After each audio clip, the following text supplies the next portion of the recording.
हो गया। हो गया। तो सबसे पहले अगर हमसे कोई भी भूल हो सर तो हम सबसे क्षमा प्रार्थी हैं सर, क्योंकि हम पहली बार ये कोशिश कर रहे हैं सर। कोशिश नहीं करेंगे तो आगे करेंगे कैसे? तो सबसे पहले सर सब महागुरु को मेरा सादर प्रणाम, और सब हम लोग के जितने थेरेपिस्ट हैं उनको भी नमस्कार। और हम एक कोशिश कर रहे हैं, आप लोग मेरा हेल्प करिए ताकि हम सेकंड क्लास और लेने का इंकरेजमेंट मिले हमको।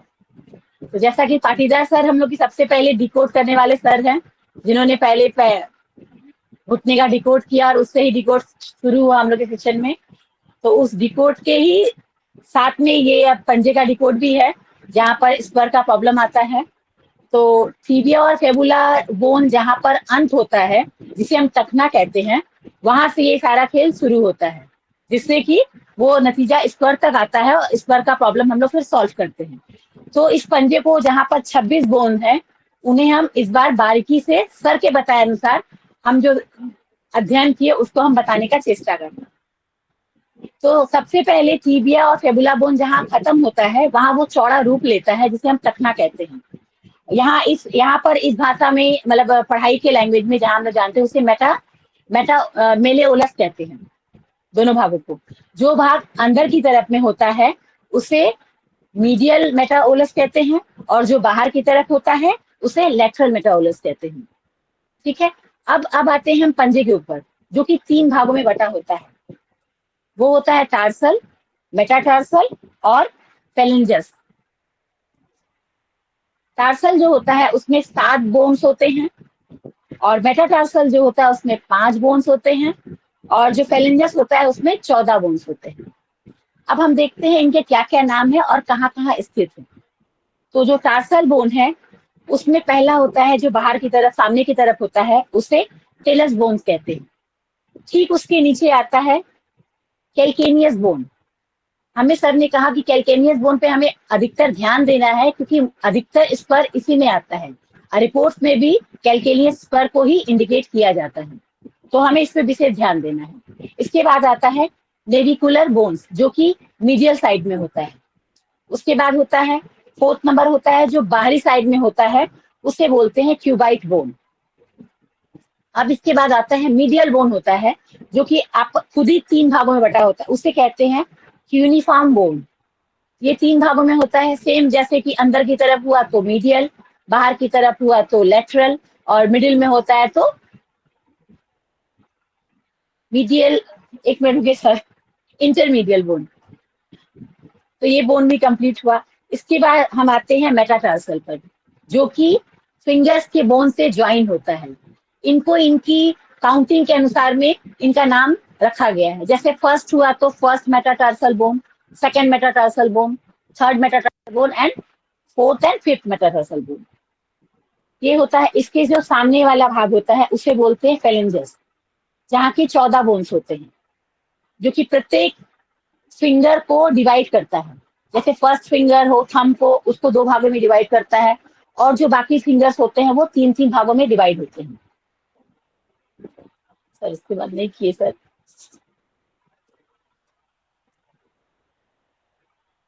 सर इसके बाद का आप कंटिन्यू करें सर। Thank you sir.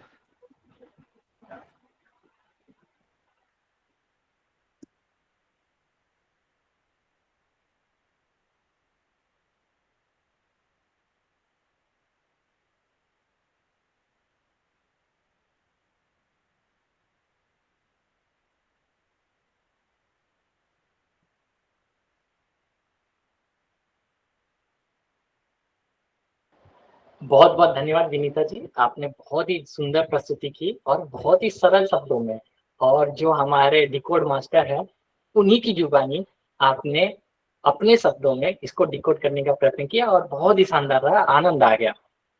ठीक है, अभी हम आग्रह करते हैं हमारे परम मित्र और डिकोड मास्टर इंदौर की भूमि से, मध्य प्रदेश, बाबा की नगरी। सर आपकी माइक ऑफ है। आप अच्छा,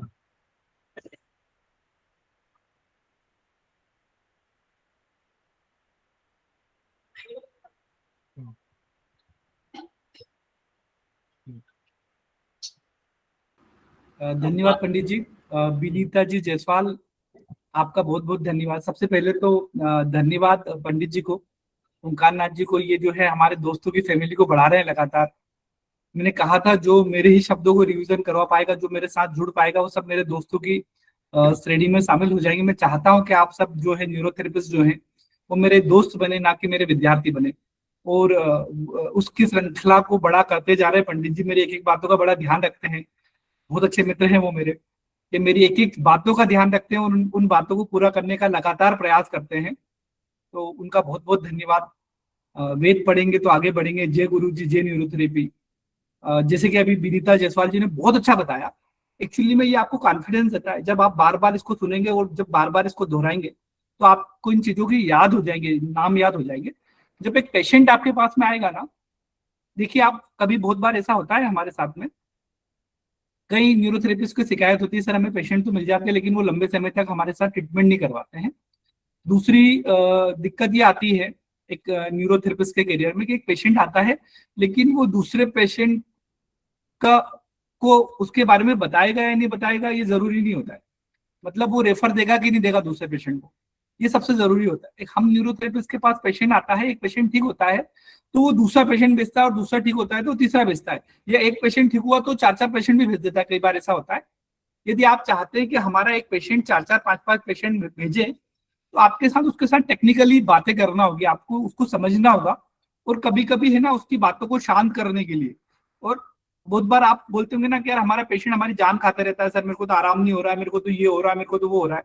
लेकिन आप देखते हैं कि कुछ थेरेपिस्ट ऐसे होते हैं जिनको पेशेंट कुछ बोलते ही नहीं है। जैसे अब मुझे कुछ पेशेंट कुछ कभी प्रेशर नहीं बनाते, चाहे वो 2 महीने में ठीक हो, चाहे 4 महीने में ठीक हो, चाहे वो 8 महीने में ठीक हो।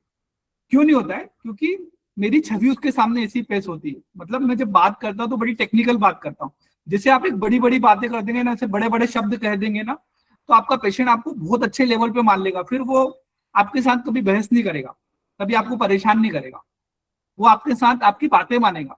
तो आपकी बातें मनवाने के लिए आपको, देखो हमें न्यूरोथेरेपी में इन सब बोनों का नाम याद हो, हमें मालूम हो इतनी सारी बोन होती है, कौन कौन सी बोन होती है, उनका क्या क्या नाम होता है, कौन कौन से लिगामेंट होते हैं, कौन कौन से टेंडन होते हैं। ये हमारे शायद हमारे न्यूरोथेरेपी के करियर में इतना इतना जरूरी नहीं है, लेकिन यदि याद होगा ना आपको तो आप बहुत सारी चीजों से बच जाएंगे। जैसे कि कुछ लोगों ने पढ़ा होगा, अभी मैंने परसों के दिन एक छोटा सा व्हाट्सएप शेयर किया था, उसमें मैंने बताया था कि जो डिस्क का हर्निएशन वाला पार्ट हो जाता है, जो जेली बाहर आ जाती है, उसका होता है क्या आखिरकार। एक पेशेंट को बहुत बार पेशेंट पूछते हैं क्लिनिक में आके, सर ये थेरेपी लेने से वापस अपनी जगह पे चले जाएगा क्या? मतलब जो लिक्विड जेली बाहर आई है वो वापस अंदर अपनी जगह पे चले जाएगी। डॉक्टर बोलता है कि नहीं, थेरेपी लेने से कभी नहीं जाएगी, हमें इसकी सर्जरी काट के ही उसको बाहर करना पड़ेगा, ऐसा डॉक्टर बोलता है। अब आप क्या बोलोगे आपके पेशेंट से कि वो अंदर चले जाएगा? आप अंदर चले जाएगा ऐसा बोलते हो तो उससे झूठ बोलते हो, क्योंकि उसकी साइज जो निकल गया उसके कारण से उसकी जो साइज वो छोटी हो गई, डिस्क की साइज। अब वो जेली निकल गई तो वो जेली गायब जरूर हो जाएगी, लेकिन वो डिस्क की साइज वापस से हेल्दी, जरूरी नहीं कि वो हेल्दी हो। जब आप अपने पेशेंट के साथ बात करेंगे ना, उसको बचाएंगे कि ये तो मेरा काम भी नहीं है, तो आपकी बॉडी का सेल्फ मैकेनिज्म है कि जब उसके अंदर से वो जेली जो है वो अंदर की साइड, हमारी डिस्क के अंदर वो जेली पड़ी रहती है, वो जब जेली बाहर आती है तो उसके अंदर ब्लड सप्लाई नहीं होती। जब वो बाहर आती है तो शरीर उसको अपना हिस्सा मानता ही नहीं, उसको शरीर बेकार का हिस्सा मानता है, और हमारी इम्यूनिटी जो है उसके ऊपर एक्ट करती है, वहाँ ब्लड का फ्लो बढ़ाती है और कुछ क्लीनिंग करने वाले सेल्स को बढ़ाती है, जिससे वो ऑटोमेटिक धीरे धीरे करके जो है बॉडी से एक समय के साथ में धीरे धीरे बाहर हो जाती है। यदि आप उस पेशेंट को थोड़े समय तक सर्वाइव करवा पाए और उसका दर्द कम कर पाए ना, तो धीरे धीरे ऑटोमेटिक वो चीजें ठीक होने लग जाती है। आज से 10 साल पुरानी बात करें ना, तो जब एक पेशेंट को हर्निएशन डिस्क होता था या डिस्क बल्ज होता था, तो कई डॉक्टर ऐसे होते थे जो बोलते थे 6 महीने के लिए बेड रेस्ट कर लीजिए आप।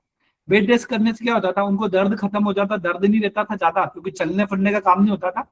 और 6 महीने में जो जेली बाहर आती थी, शरीर उसको जो है बाहर की वस्तु समझ के धीरे धीरे डाइल्यूट कर देता था, खत्म कर देता था। किस प्रोसेस के द्वारा खत्म करता था, मैंने उस डिटेल में आपको जो है व्हाट्सएप ग्रुप में शेयर किया है। क्यों शेयर किया? क्योंकि एक तो आपको भी कॉन्फिडेंस आ जाए कि यार मैं अपने पेशेंट को ट्रीट कर रहा हूँ, तो इसकी जेली का क्या होगा, तो लगातार प्रेशर बना के रखेगी? नहीं, वो लगातार प्रेशर बना के नहीं रखेगी, वो उसका प्रेशर हटाती जाएगी, क्योंकि वो जो जेली लिक्विड जेली बाहर आई है वो धीरे धीरे धीरे स्वतः ही खत्म हो जाएगी। तो जो जानकारी है ना, वो हमारे अंदर भी कॉन्फिडेंस पैदा करती है, और जब हम पेशेंट के साथ इस तरीके की टॉक करते हैं ना, उसको कॉन्फिडेंस आ जाता है कि यार मुझे कुछ महीने तो निकालना है। उसको समझाओ कि आप सर्जरी की जरूरत क्या है, आपको कुछ ही महीने तो निकालना है। एक समय के बाद में जो जेली है उसको तो डिस्ट्रॉय होना है, उसको तो खत्म होना है। हमारी बॉडी की नेचुरल प्रोसेस होती है।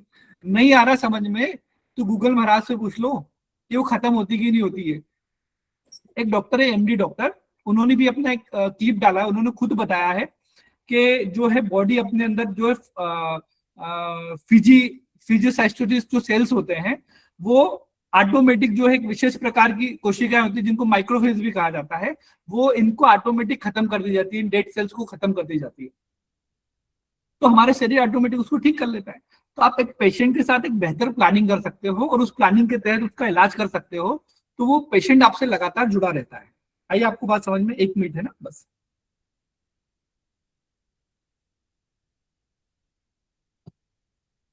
तो वो मेरा शेयर करने का मुख्य उद्देश्य यही था कि आपको कॉन्फिडेंस आए, है ना।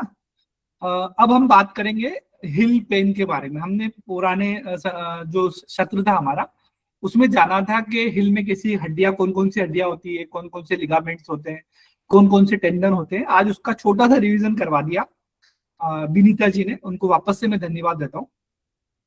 अब देखिए हमारे पास में एक चीज आती है कि हमारे पास एक पेशेंट आता है जिसको हिल का पेन होता है।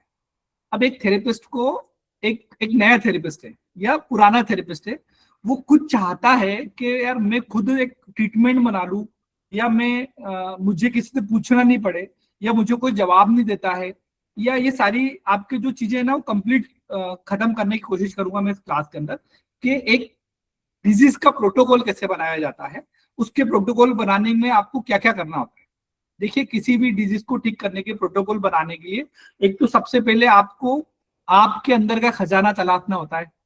अब हमारे अंदर का खजाना क्या होता है, क्या है मालूम आपको? वेद। तो वेद के सारे फार्मूले, और वेद के सारे फार्मूले के साथ साथ उनका क्या क्या काम है, यदि आप ये जानते हैं तो आपके अंदर का खजाना आ चुका है। मतलब आपके अंदर सारा खजाना है, मतलब सारे आपके पास में 14 नंबर का पाना भी है, आपके पास में स्क्रू ड्राइवर भी है, आपके पास में पेचकस भी है, आपके पास पेंचिस भी, सब है आपके पास में सारा। अब आपको सामने वाली चीज देखना है, मतलब जिस चीज को ठीक करना है उसके बारे में जानना है। आपके पास में इंस्ट्रूमेंट तो सारे आ गए, वेद के रूप में सारे इंस्ट्रूमेंट आपके अंदर है। अब आपको किसी को ठीक करना है, मतलब तो उस वस्तु के बारे में जानना तो होगा ना, कि वो फ्रीज है कि वॉशिंग मशीन है, वो कैसे काम करती है, उसका काम करने का तरीका क्या है। जब उसके बारे में जानोगे आप तो उसको ट्रीट कर पाओगे। आनंद आया आप लोगों से मिलकर। 135 लोग मेरे साथ जुड़े हुए हैं, आप सब लोगों का बहुत बहुत हृदय से मैं स्वागत करता हूँ। मजा आता है आप सब लोगों से मिलके, आनंद आता है। तो चलिए फिर वापस से आ जाते हैं। तो हमें पता होना चाहिए आखिरकार कि वो चीज क्या होती है।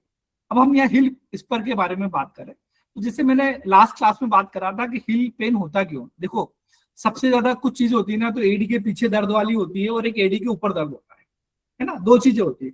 अब अपन बात करेंगे एडी के नीचे। कोई पेशेंट आया और उसको एडी के नीचे वाले भाग में उसने दर्द बताया, तो हमें सीधे सीधे 2-3 गणित पे चले जाना है। या तो इसको प्लांटर फेसाइटिस होगा, है ना, क्योंकि हम प्लांटर फेसाइटिस को जानते हैं क्या होता है प्लांटर फेसाइटिस।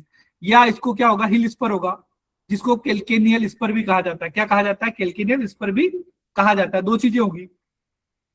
या बहुत रियर में होता है, फेट पेड एट्रोफी भी हो जाती है। क्या हो जाती है? Fat pad atrophy. हमने फेट पेड पढ़ा था घुटने के अंदर, घुटने के अंदर पढ़ा था, घुटने के अंदर पढ़ा था, हमने नी के अंदर पढ़ा था फेट पेड। ऐसे ही जो हमारी हिल के नीचे भी फेट पेड होता है, उसको घिसाने से बचाने के लिए।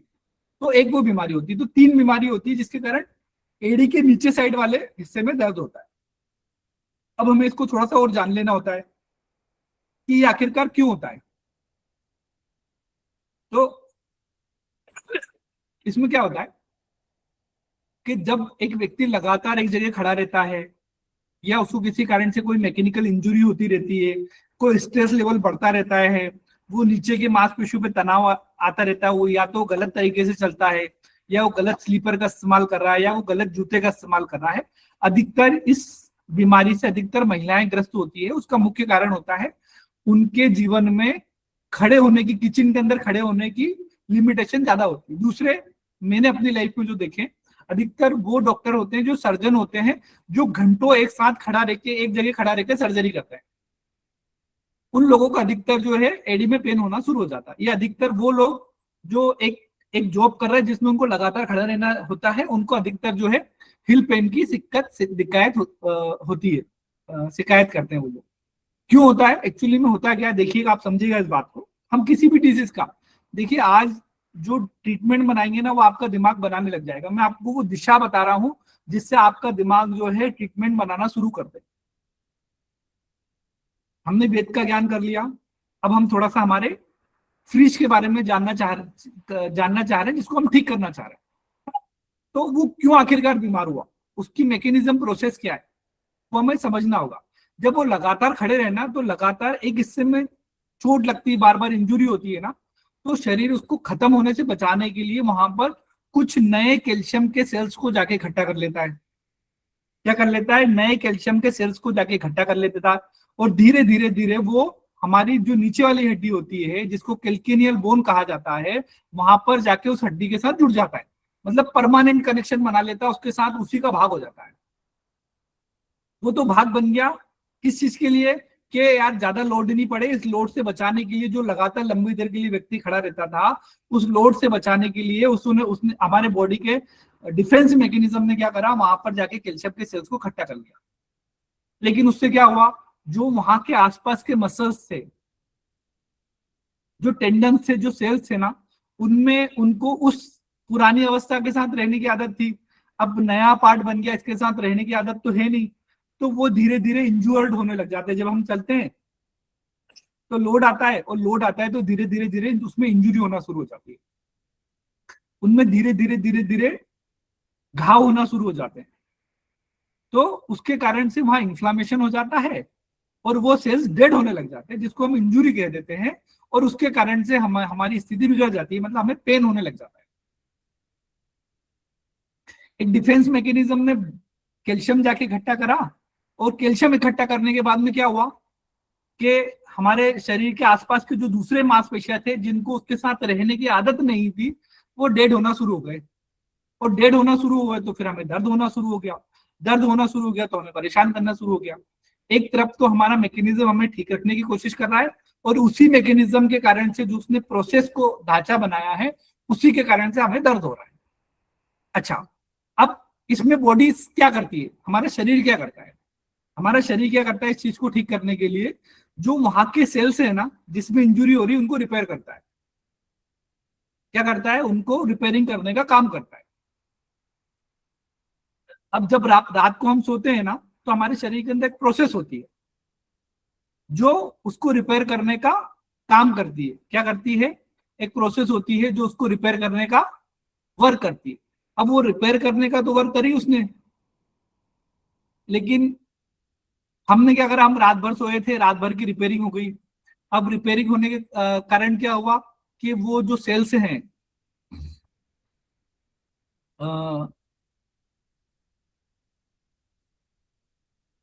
जो सेल्स हैं, जो डेट्स जो थोड़े बहुत रिपेयर हुए हैं, सुबह जब हमने पहला कदम जमीन पे रखा तो रखने के बाद वापस से इंजुरी हो गई, और इंजुरी होने के कारण से वापस उसमें चोट लगी, और चोट लगने के कारण से फिर दर्द आया। शरीर फिर रात को उसको ठीक करेगा, सुबह सुबह हम उठेंगे, पहला कदम जमीन पे रखेंगे और चलेंगे तो वापस उसमें इंजुरी हो जाएगी। तो ये सर्कल लगातार चलता रहता है। क्या होता रहता है, सर्कल लगातार चलता रहता है, इसलिए वो हिल का पेन बना रहता है। ये सिंपल सी इसकी कहानी है।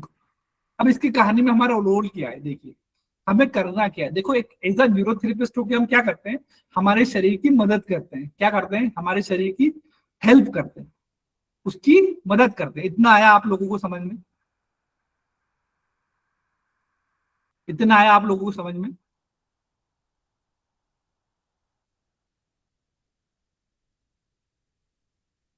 चलिए, बहुत बढ़िया, आप लोगों को समझ में आया।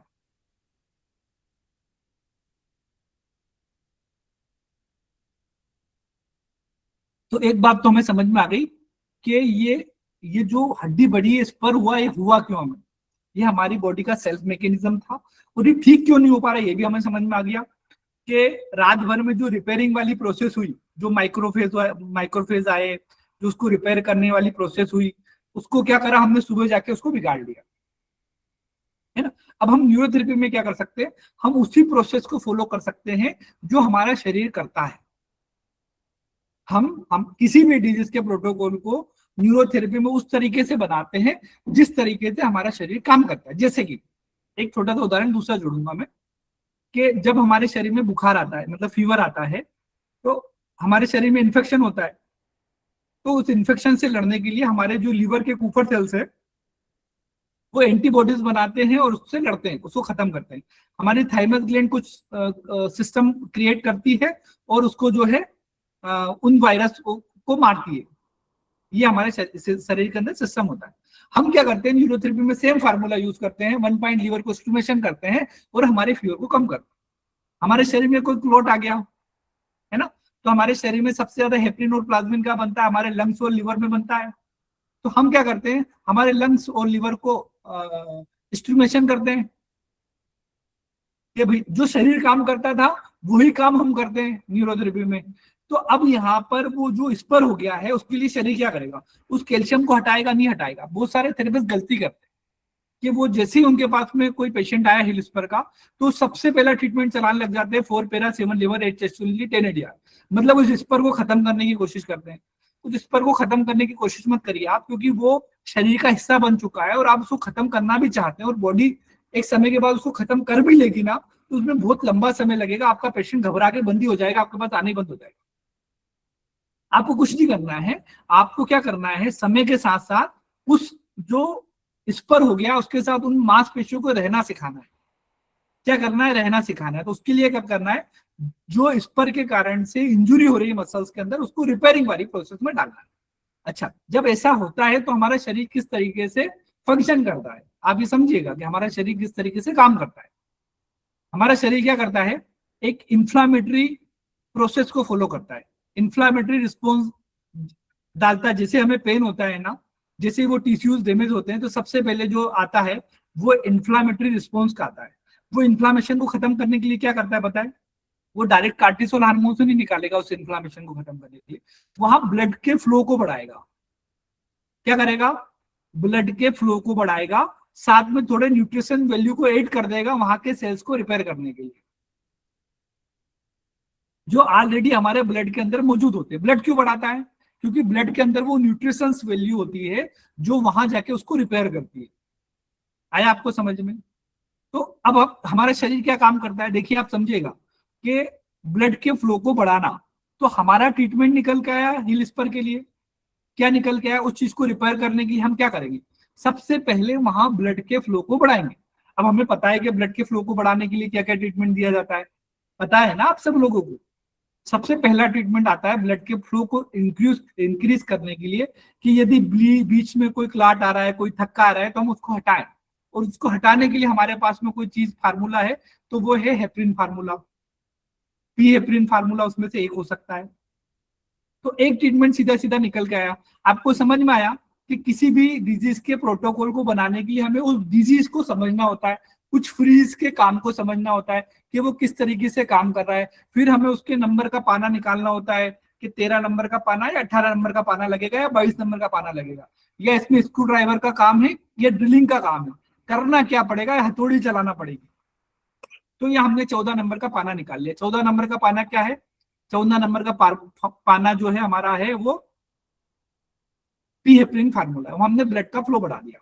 अच्छा, दूसरे नंबर पे क्या करता है हमारे शरीर, जब इंजुरी होती है ना, तो वहां डब्ल्यूबीसी के सेल्स को बढ़ाता है और कुछ क्लीनिंग सेल्स को भेजता है जो क्लीनिंग करने का काम करते हैं, जिनको माइक्रोफेज कहा जाता है। क्या कहा जाता है, माइक्रोफेज कहा जाता है, उनको बढ़ाते हैं। अब हमें क्या करना है, सेकंड ट्रीटमेंट क्या निकल के आएगा हमारा, अब हमें डब्ल्यूबीसी के लेवल को बढ़ाना है बॉडी की हेल्प करने के लिए। तो हमारे पी हेपरिन की जगह हम टीटी हेपरिन भी कर सकते हैं, या हम इंजुरी फार्मूला भी दे सकते हैं। आया समझ में आपको? हम क्या कर सकते हैं, टीटी हेपरिन दे सकते हैं इसकी जगह, क्योंकि हमें डब्ल्यूबीसी की मात्रा को बढ़ाना है। क्यों बढ़ाना है, ये प्रोटोकॉल कहां से ला रहे हैं, क्योंकि हमारा शरीर इस तरीके से काम करता है। जब भी एक शरीर के अंदर कोई इंजुरी होती है, किसी कारण से चोट लगती है, तो हमारा शरीर सबसे पहले वहां ब्लड के फ्लो को बढ़ा देता है। ब्लड के फ्लो को बढ़ाता है तो हमें भी वही काम करना है, ब्लड के फ्लो को बढ़ाना है। उसके लिए हमें 14 नंबर का पाना लगाना है। 14 नंबर का पाना मतलब पी हेपरिन कर लगाना है, ठीक है। फिर वो क्या करता है, डब्ल्यूबीसी भी साथ में भेजता है। हमें WBC भी बढ़ा देना है, तो हमें क्या करना है, TT हेपरिन डाल देना है कि हमारे WBC भी बढ़ने लग जाए। फिर साथ में क्लीनिंग करना है, मतलब क्लीनिंग, कुछ माइक्रोफ्रेज भी बढ़ जाए, माइक्रोफ्रेज को भी बढ़ाना होता है। जब हम माइक्रोफ्रेज को बढ़ाने की बात करते हैं ना, तो हमारे डाइजेस्टिव सिस्टम को इंप्रूव करना होता है। जब भी हम क्लीनिंग सेल्स को बढ़ाना चाहते हैं तो हमारे डाइजेस्टिव सिस्टम को एक्टिवेट कर देंगे, तो हमारा क्लीनिंग सिस्टम ऑटोमेटिक चालू हो जाएगा, पहला काम। दूसरा, हमारे क्लीनिंग सिस्टम में कौन कौन योगदान करता है, ऑक्सीजन दूसरा ट्रीटमेंट हो गया। तीसरा कौन सा काम करता है माइक्रोफ्रेज को एक्टिवेट करने के लिए, तीसरा कौन सा काम करता है, हमारे बॉडी का ट्रीटमेंट, मतलब विड्रॉल ट्रीटमेंट। तो यदि हम माइक्रोफ्रेज को बढ़ाना चाहते हैं, हमारे क्लीनिंग सिस्टम जो डेड सेल्स हैं, यदि वो हट नहीं रहे हैं किसी कारण से, हालांकि हटा लेगा, लेकिन मैं बता रहा हूँ, प्रोटोकॉल बता रहा हूँ कि हमारे पास प्रोटोकॉल में क्या क्या ट्रीटमेंट आता है। तो हमारे पास में ऑक्सीजन ट्रीटमेंट आता है, हमारे पास में UDF ट्रीटमेंट आता है, और हमारे पास में विड्रॉल ट्रीटमेंट निकल के आता है। अच्छा, ब्लड के फ्लो को बढ़ाने के लिए हमने पी हेपरिन देख लिया, WBC को बढ़ाने के लिए TT हेपरिन देख लिया, और क्या दे सकते हैं हम, और हम क्या थेरेपी दे सकते हैं। तो एक एंजाइना ट्रीटमेंट भी ऐसा है जो ब्लड के फ्लो को बढ़ाता है, ब्लड के फ्लो को बढ़ाने का काम करता है। एंजाइना ट्रीटमेंट मैंने बात करी थी आपसे थोड़े समय पहले। एक उसके अलावा एक और ट्रीटमेंट है जो ब्लड के फ्लो को बढ़ा रहे हैं। यदि किसी पेशेंट का ब्लड प्रेशर थोड़ा सा कम हो, और यदि थोड़ा सा बढ़ा हुआ भी, और हमें इमरजेंसी में किसी चीज को रिपेयर करना है, किसी जगह ब्लड का फ्लो बढ़ाना है, तो हमारे पास में 2 ट्रीटमेंट और निकल के आते हैं।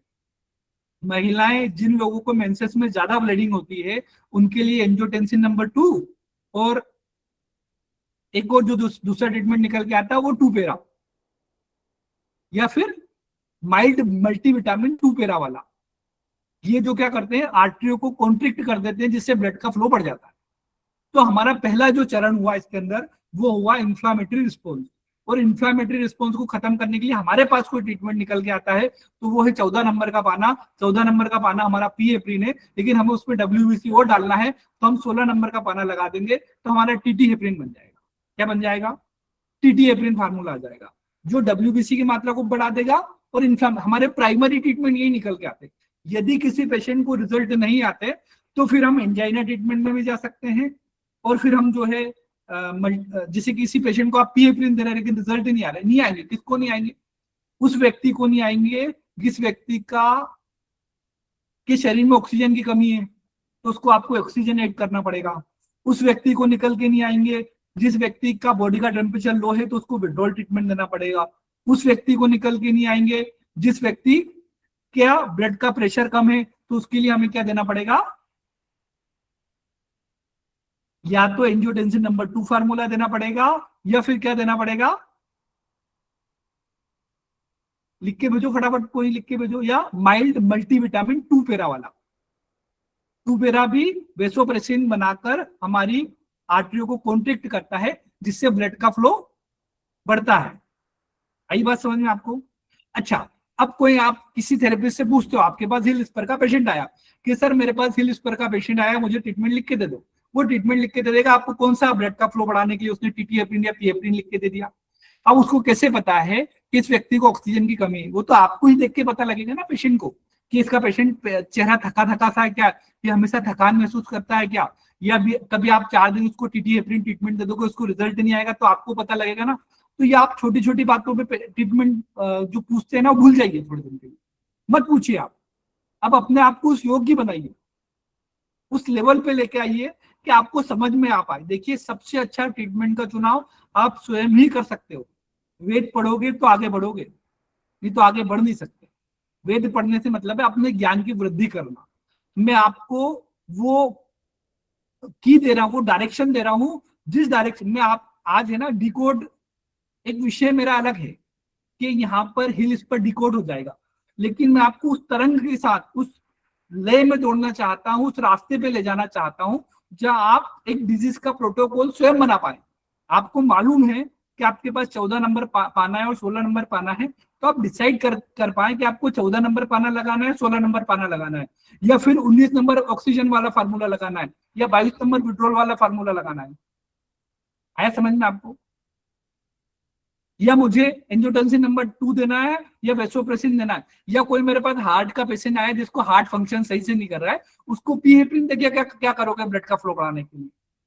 यदि उसके हार्ट में स्टेंट डला हुआ है, या उसको कोरोनरी आर्टरी में ब्लॉकेज है तो वहाँ पीएपीएन थोड़ी देना है, वहां हमें एंजियोटेंसिन नंबर 2 देना है। वहां आपका एक दूर बैठा हुआ 400 किलोमीटर दूर बैठा हुआ एक थेरेपिस्ट कैसे बता पाएगा कि आपको कौन सा ट्रीटमेंट फाइनल करना है? उसके लिए बहुत मुश्किल हो जाएगा। एक पेशेंट को समझने के लिए कम से कम 20 से 25 मिनट का समय लगता है। आप लिख के दे दोगे ना, इतना मजा नहीं आएगा। आप खुद ही उस लेवल पर बैठो जिससे ये सारी चीज क्लियर हो पाए। आनंद आ रहा है? मुझे तो बहुत आनंद आ रहा है। आप बता नहीं रहे हो बीच बीच में कि आपको आनंद आ रहा है कि नहीं आ रहा है, फटाफट बता दो आनंद आ रहा है कि नहीं आ रहा है। आया प्रोटोकॉल सेट करना आया? चलिए बिल्कुल, बहुत बढ़िया। आशीष जी ने बोला बहुत ज्यादा मजा आ रहा है, बहुत बढ़िया। 14 नंबर वाला पाना समझ में आया, 16 नंबर वाला पाना समझ में आ गया, 22 वाला भी आ गया, ठीक है, बहुत बढ़िया। अब ब्लड का फ्लो बढ़ा दिया, शरीर ने WBC को सेल्स को भेज दिया वहां पर, और माइक्रोफ्रेस मतलब क्लीनिंग करने वाले सिस्टम को भी भेज दिया। क्लियर हो गई ये चीजें? अब उस सेकंड प्रोसेस क्या होगी, वो वहां स्कार टिश्यूज बनाएगा। क्या बनाएगा? स्कार टिश्यूज बनाएगा। स्कार टिश्यूज क्या होते हैं? शरीर में फटे या खिंचे हुए टिश्यूज पर एक फाइबर जैसी परत बना लेना। जो वहां के टिश्यूज फट गए ना, उसके ऊपर एक नई लेयर बना लेना, मतलब एक नया फाइबर जैसी परत बना लेना। टिश्यूज पर एक फाइबर की नई परत बना लेना, उसको बोलते हैं स्कार बना लेना। जैसे ये जो मैं बताता रहता ना आपको, ये स्कार ही बनाया शरीर ने, बताया ये स्कार बनाया। तो जो टूटे सेल्स है ना, उनको रिपेयर करने के लिए बॉडी क्या करती है? स्कार बनाती है, जिससे वहां के टिश्यूज क्या हो जाते हैं? वो मजबूत हो जाते हैं और पहले जैसी ताकत उसके अंदर डबल से आ जाती है। वहां बार बार इंजुरी नहीं होती और बार बार जो है वो, अब जैसे कि मैं टो फिंगर देता हूँ ना, पहले मुझे दर्द होता था, अब दर्द नहीं होता है। क्यों नहीं होता है? क्योंकि मेरे शरीर ने उसके लिए एक पार्ट को डेवलप्ड कर लिया है। इसको बोलते हैं स्कार टिश्यूज बनाना। अब हम स्कार टिश्यूज बनाएंगे, अब जब हमने इन्फ्लामेशन खत्म कर दिया। अच्छा, इस इन्फ्लामेशन की प्रोसेस कितने दिन की चली चलेगी? लगभग तो 7 दिन काफी ज्यादा हो गए जहां इन्फ्लामेशन की प्रोसेस खत्म हो जाती है, यदि एक व्यक्ति सामान्य रूप से ठीक है, मतलब उसको हार्ट की डिजीज नहीं, उसका ब्लड प्रेशर सामान्य है, उसमें ऑक्सीजन की कमी नहीं है, उसका बॉडी का टेम्परेचर ठीक है, वो अपने आप में थका महसूस नहीं करता है, तो 5 से 7 दिन बहुत होते हैं कि इन्फ्लामेशन की प्रोसेस ठीक हो जाती है। एक चीज मैं आपको और बता दूं, कभी कभी ब्लड का पीएच एसिडिक होता है ना, हाई एसिडिक, तो भी इन्फ्लामेशन गायब नहीं हो पाता है। तो यहाँ पर हमें एएप्रिन फार्मूला का भी हम इस्तेमाल कर सकते हैं यदि ब्लड के अंदर एसिड की मात्रा बढ़ी हुई है। हमें ब्लड को फ्लो बढ़ाना, लेकिन ब्लड के फ्लो को बढ़ाने के लिए हमें ये डिसाइड करना है कि हमें हमारे पेशेंट को कौन से नंबर का पाना लगाना है। आया समझ में इतना? चलिए बहुत बढ़िया। अब स्कार टिश्यूज बनाना हो गया, तो स्कार टिश्यूज को बनाने के लिए क्या मटेरियल की आवश्यकता होती है? बहुत सारी चीजों की आवश्यकता होती है। कोलेजन की आवश्यकता होती है। ये स्कार टिश्यूज की जो प्रोसेस होती है ना, कोलेजन से ही शुरू होती है। कोलेजन 3 बाद में कन्वर्ट होकर कोलेजन 1 के रूप में कन्वर्ट हो जाता है। उसके बारे में हम थोड़ा लेट समझते हैं, पहले समझते हैं कि स्कार टिश्यूज बनाने के लिए रॉ मटेरियल कहाँ से लाएंगे। अब हम कहाँ से लाएंगे रॉ मटेरियल? हमारे पेट से आएगा रॉ मटेरियल। कौन सा फार्मूला निकल के आया? तो कैल्किनियल स्पर के लिए एक और फार्मूला निकल के आया। जब स्कार टिश्यूज बनाना चाहते हैं, यदि हम इन्फ्लामेशन को खत्म कर लेते हैं, इंजुरी को ठीक कर लेते हैं, तो वहां के जो सेल्स है ना, वो डेड तो होते हैं और थोड़े कमजोर होते हैं। जब उसको हमें ताकतवर बनाना होता है, तो वो हमें एक स्कार बनाना होता है, मतलब एक ऐसी नई परत को बनाना होता है जिसके द्वारा हम उसको ठीक कर पाए। बहुत अच्छे जवाब दिए। नॉर्मल अजय नॉर्मल हो गया, बहुत अच्छा ट्रीटमेंट है। इसके लिए बहुत अच्छा ट्रीटमेंट निकल के आता है ओल्ड यूडीएफ फार्मूला। जब हम इस पूरे प्रोटोकॉल को अच्छे से समझते हैं, पेट को सही करना होता है, उसके लिए नॉर्मल अजय नॉर्मल बहुत अच्छा फार्मूला है। लेकिन एक पूरा बंडल आप देना चाहते हो तो ओल्ड यूडीएफ वहां बहुत जबरदस्त तरीके से काम करता है। तो हमारा कैल्किनियल हिल स्पर के लिए एक और ट्रीटमेंट निकल के आता है, वो आता है ओल्ड यूडीएफ। अब देखिए, आप जो इलाज कर रहे हैं ना किसी पेशेंट का, तो साइंटिफिक रूप से काम कर रहे हैं, जिस तरीके से शरीर काम कर रहा है। एक पेशेंट को आप समझा सकते हैं, हिल स्पर वाला पेशेंट आता है कि हम 5 से 7 दिन इसके ऊपर काम करते हैं, फिर बाद में वो जो टिश्यूज वहां डैमेज हो गए हैं उनको रिपेयरिंग करने के लिए हम रॉ मटेरियल बनाएंगे। रॉ मटेरियल को हम एक ट्रीटमेंट देंगे। ओल्ड यूडीएफ फार्मूला होता है हमारी न्यूरोथेरेपी के अंदर, जो रॉ मटेरियल बनाएगा और उस पार्ट को मजबूत कर देगा कि आप सुबह उठोगे, लंबी देर खड़े रहोगे तो बार बार इंजुरी नहीं होगी और आपको दर्द नहीं आएगा। तो दर्द से बचाने के लिए वहां स्कार टिश्यूज को आपको बनाना पड़ता है, और उसके लिए सबसे बढ़िया फार्मूला निकल के आता है ओल्ड यूडीएफ। और छोटे छोटे ट्रीटमेंट के बारे में बात करें मुझसे, तो छोटे ट्रीटमेंट में बता दूं, केवल 8 राइट पार को और 8 लेफ्ट पार को भी स्कार टिश्यूज बनाने के लिए बहुत हेल्प करता है। केवल 8 राइट पार्क को और 8 लेफ्ट पार्क को, ये छोटा सा ट्रीटमेंट, माइक्रो ट्रीटमेंट। आप ओल्ड देना चाहते हो किसी पेशेंट को, आप माइक्रो ट्रीटमेंट देना चाहते हो तो 8 राइट पार्क को और 8 लेफ्ट पार्क। अच्छा, इस स्कार को और जल्दी बनाने के लिए आप क्या कर सकते हो मालूम है? 20 toe finger gall liver spleen mucus, ये 6 ट्रीटमेंट, इससे स्कार टिश्यूज और जल्दी बन जाएंगे। यदि आप ओल्ड यूडीएफ के साथ में 20 toe finger gall liver spleen mucus into 6 treatment जुड़ जाते हो तो ये स्कार बहुत जल्दी बन जाता है। तो 5 से 7 दिन का प्रोटोकॉल हो गया इन्फ्लामेशन को कम करना। इन्फ्लामेशन को कम करना मतलब व्यक्ति का दिन भर का दर्द गया, सुबह सुबह जो उठता था उसको 20 मिनट लगते थे दर्द कम होने में, वो 4 से 5 मिनट में वो सेटल डाउन हो जाता है। तो आपको पुराने ट्रीटमेंट नहीं चलाना, आपको नई ट्रीटमेंट में आ जाना है जहां स्कार टिश्यूज की ग्रोथ होती है। ठीक है, इतना है समझ में। अब जो थर्ड आता है वो एडाप्शन का आता है। पहला चरण में क्या हो गया? इंफ्लामेटरी रिस्पॉन्स आ गया। सेकंड चरण क्या हो गया हमारा? स्कार टिश्यूज आ गया। और थर्ड जो चरण है वो हमारा एडाप्शन का है। काय का है? एडाप्शन का है। समय के साथ में क्या हुआ? आसपास के टिश्यूज मजबूत हो गए, हमने स्कार बना लिए, सूजन खत्म हो गई,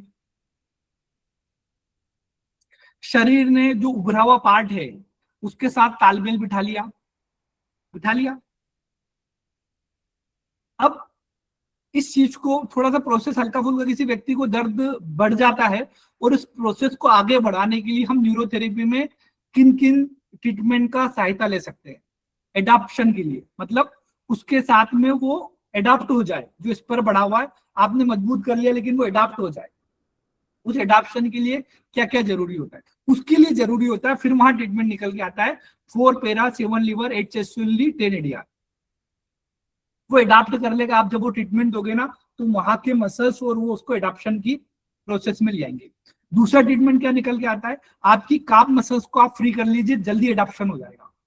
तो उसके लिए आपको ट्रीटमेंट क्या क्या दे सकते हो आप? बॉटम ऑफ फिट ट्रीटमेंट दे सकते हो, फिजिकल पॉइंट, बाइंडिंग फॉरवर्डिंग दे सकते हो, स्टैंडिंग पॉइंट दे सकते हो। जिससे क्या होगा? इसका एडाप्शन का रेट बढ़ जाएगा, मतलब जल्दी से एडाप्शन हो जाएगा। ज्यादा देर खड़े रहने के बाद दर्द नहीं आएगा, शरीर उसके अनुसार ढल जाएगा।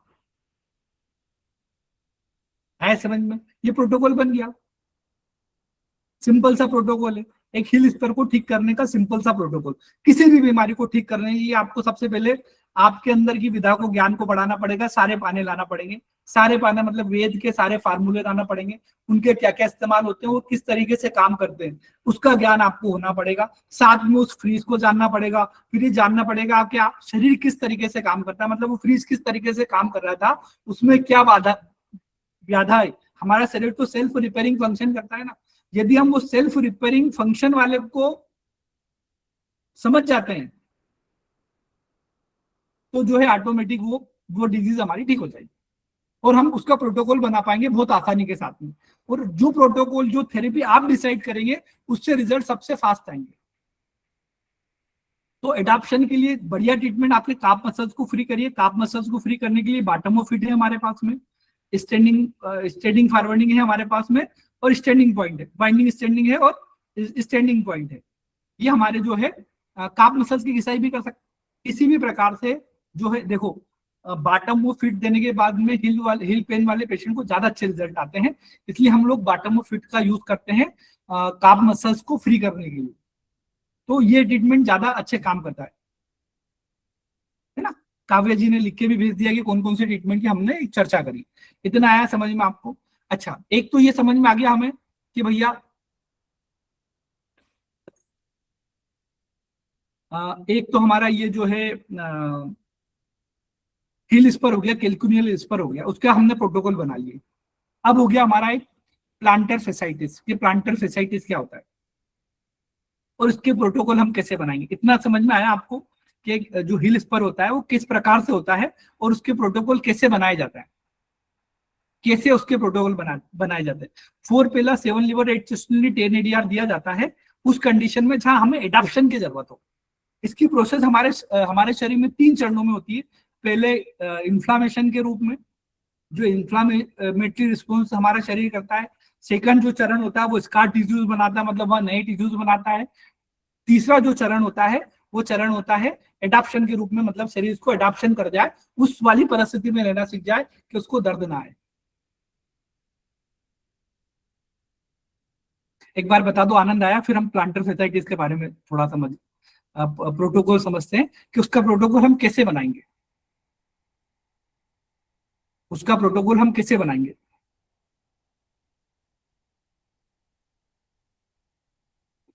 किसी ने वो तीनों चरण का नाम भी लिख के भेज दिया, उनको बहुत बहुत धन्यवाद। आप बहुत मजे से मेरी क्लास करते हैं, मुझे भी मजा आता है। आप जैसे अच्छे प्यारे से लोगों को कुछ चीजें बताने के लिए बहुत मजा आता है। विशाल जी बहुत बहुत धन्यवाद आपका। काव्या जी बहुत बढ़िया, मजा आता है। तो हम प्लांटर फेसाइटिस की बात करते हैं कि प्लांटर फेसाइटिस, देखो हम अभी बात कर रहे हैं जहां पर नीचे की एड़ियों में दर्द। तो पहला जो यहाँ दर्द रहा था हमारा, उसका मुख्य कारण था जो कैल्कुनियल स्पर था। अधिकतर केसेस में ऐसा होता है, 90% केसेस में। 10% में यूरिक एसिड भी बड़ा हो सकता है, जिसके कारण से यहाँ दर्द आ सकता है। अब दूसरा यहाँ दर्द होने का एक और कारण होता है जो होता है प्लांटर फेसाइटिस। बस प्लांटर फेसाइटिस में फर्क क्या होता है, उसका दर्द एक निश्चित जगह पे नहीं होता, थोड़ा सा फैलने लग जाता है, मतलब थोड़ा सा आगे की साइड में आने लग जाता है। प्लांटर फेसाइटिस क्या होता है, एक टिश्यूज बेंड की तरह होता है जो हमारे पूरे पंजे को नीचे की तरफ बांध के रखता है। वो कोई लिगामेंट या टेंडन नहीं होता, एक अलग टाइप का बेंड होता है, हमने वहां पढ़ा था पुरानी क्लासेस में, जो हमारे पंजे को बांधने का काम करता है, सारी हड्डियों को हमारे चलने में उठने में सपोर्ट करता है। उसके बहुत सारे फंक्शन होते हैं। अचानक से चोट लग गई, बहुत लंबे समय तक खड़े रहे, धड़ाम धड़ाम कूदे, रस्सी कूदना एकदम से चालू कर दिया, पहले धीमे धीमे नहीं चले, एकदम से दौड़ने लग गए, तो धीरे धीरे करके प्लांटर फेसाइटी के अंदर इंजुरी हो जाती है। कभी कभी जो स्पर बढ़ता है ना, ये कैल्कुनी स्पर हो जाता है, वो भी प्लांटर फेसाइटी को इंजर्ड कर देता है, क्योंकि वहीं से निकलता है प्लांटर फेसाइटिस, तो उसको इंजर्ड कर देता है, उसके कारण से हमें प्लांटर फेसाइटिस हो जाता है। आप सब लोग तो जानते हैं कि जो प्लांटर फेसाइटिस इसलिए कहा जाता है उसको, क्योंकि वहां इन्फ्लामेशन हो जाता है, सूजन हो जाती है, इसलिए उसको प्लांटर फेसाइटिस कहा जाता है। जब नीचे के बैंड में सूजन आ जाए और दर्द हो तो उसको प्लांटर फेसाइटिस बोल देते हैं। इतना तो हमें मालूम है। अब देखो ये एक तो क्या होता है, उसके अंदर माइक्रो टीयर्स हो जाते हैं, है ना, मतलब फूट फूट हो जाती है, माइक्रो टीयर्स, छोटे छोटे इंजुरी हो जाती है। दूसरा उसके अंदर इन्फ्लामेशन आ जाता है, सूजन आ जाती है ना। तीसरा देखिए, अब मैं अभी अपन एक बार वापस से चर्चा करी थी कि आखिरकार ये मॉर्निंग में पेन क्यों होता है। जब पहला कदम रखता है तो वो हिल स्पर में पेन होता है और इसमें भी पेन होता है। होता क्या एक्चुअली में, इसको भी ठीक करने के लिए जो है वो हमारा बॉडी सेम तीन ही तरीके से काम करता है। लेकिन सबसे पहले हम समझते हैं कि मॉर्निंग में पेन क्यों होता है। देखिए जब भी हम रात को सोते हैं ना, तो शरीर इन फाइबर्स को सिकोड़ कर रिपेयर करने की कोशिश करता है। जो डेड टिश्यूज हो जाते हैं उनको क्या करता है, सिकोड़ता है, कॉन्ट्रिक्ट कर लेता है, और कॉन्ट्रिक्ट करके उनको क्या करता है, रिपेयर करने की कोशिश करता है। लेकिन क्या करते हैं, जैसे हम सुबह बिस्तर से उठकर हमारा पहला कदम जमीन पर रखते हैं, तो वो सिकुड़ा हुआ जो फेशिया होता है अचानक से दोबारा से फैल जाता है। जो हमारा फेशिया है, प्लांटर फेशिया है हमारा, वो जो रात भर सिकुड़ा है उसको रिपेयर करने की प्रोसेस कर रहा था, वो माइक्रो इंजुरी और इन्फ्लामेशन को कम करने के लिए वो सिकुड़ जाता है उसको रिपेयर करने के लिए। और हम जैसे पहला कदम रखते हैं वो वापस से फैलता है, और वापस से जो रात भर में रिपेयरिंग होती है वो वापस से टूट जाती है। सेम जैसा हमने हिल स्पर में पढ़ा था, सेम वैसे जो है प्लांटर फेसाइटिस के अंदर भी सेम होता है। आए समझ में? इसलिए सुबह पहला कदम बहुत ही ज्यादा दर्दनाक होता है।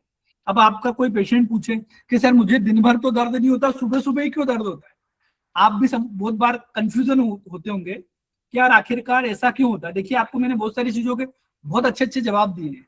जैसे कि मैंने आपको बताया कि वो डिस्क का छोटा हिस्सा बाहर होता है, कैसे गायब होता है। आप 2 फिंगर देते थे लेकिन आज तक बता नहीं पाते थे लोगों को। बहुत सारे लोगों का मेरे पास मैसेज आए, बोले सर आपने जिस दिन से 2 फिंगर को बताया ना कि किस तरीके से सी बीटा फाइबर्स काम करते हैं और किस तरीके से हमारा बॉडी के सेल्स काम करते हैं उस दर्द को मैनेज करने के लिए, हमारे पेशेंट को डबल रिजल्ट आने लग गया। पहले 2 फिंगर इतना अच्छा काम नहीं करता था, जब से मुझे पता लगा है, जब से पेशेंट के ऊपर रिजल्ट बहुत, क्योंकि मेरा कॉन्फिडेंस बढ़ गया, मेरे पेशेंट के रिजल्ट बढ़ गए। कई लोगों के मैसेज है मेरे पास में, कई लोगों के मैसेज है, उनको मालूम पड़ा कि 2 फिंगर किस तरीके से काम करता है। मैंने इस बात की खोज क्यों की पता है, क्योंकि एक डॉक्टर से बहुत अच्छे मेरे मित्र थे हालांकि, लेकिन उन्होंने मुझसे पूछ लिया कि यार तुम्हारा ट्रीटमेंट काम कैसे करता है। इसका कोई साइंटिफिक बेस है आपके पास में जिसका आंसर साइंटिफिक तरीके से दिया जा सके?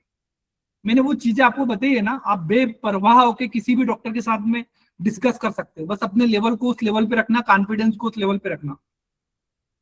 वो मना नहीं कर सकता आपकी बात को, वो आपकी बात को कभी मना ही नहीं कर पाएगा।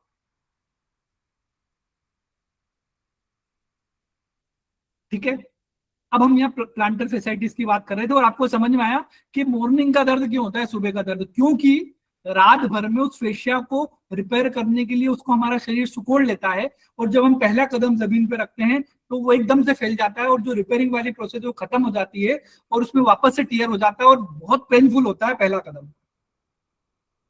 और ये जो व्यवस्था वो रात में ठीक करने के लिए व्यवस्था, फिर हमने इंजुरी कर दी, इसका सर्कल लगातार चलता रहता है, इसलिए हमारा पेशेंट ठीक नहीं हो पाता है। ये सर्कल लगातार चलता रहता है इसलिए हमारा पेशेंट ठीक नहीं हो पाता है।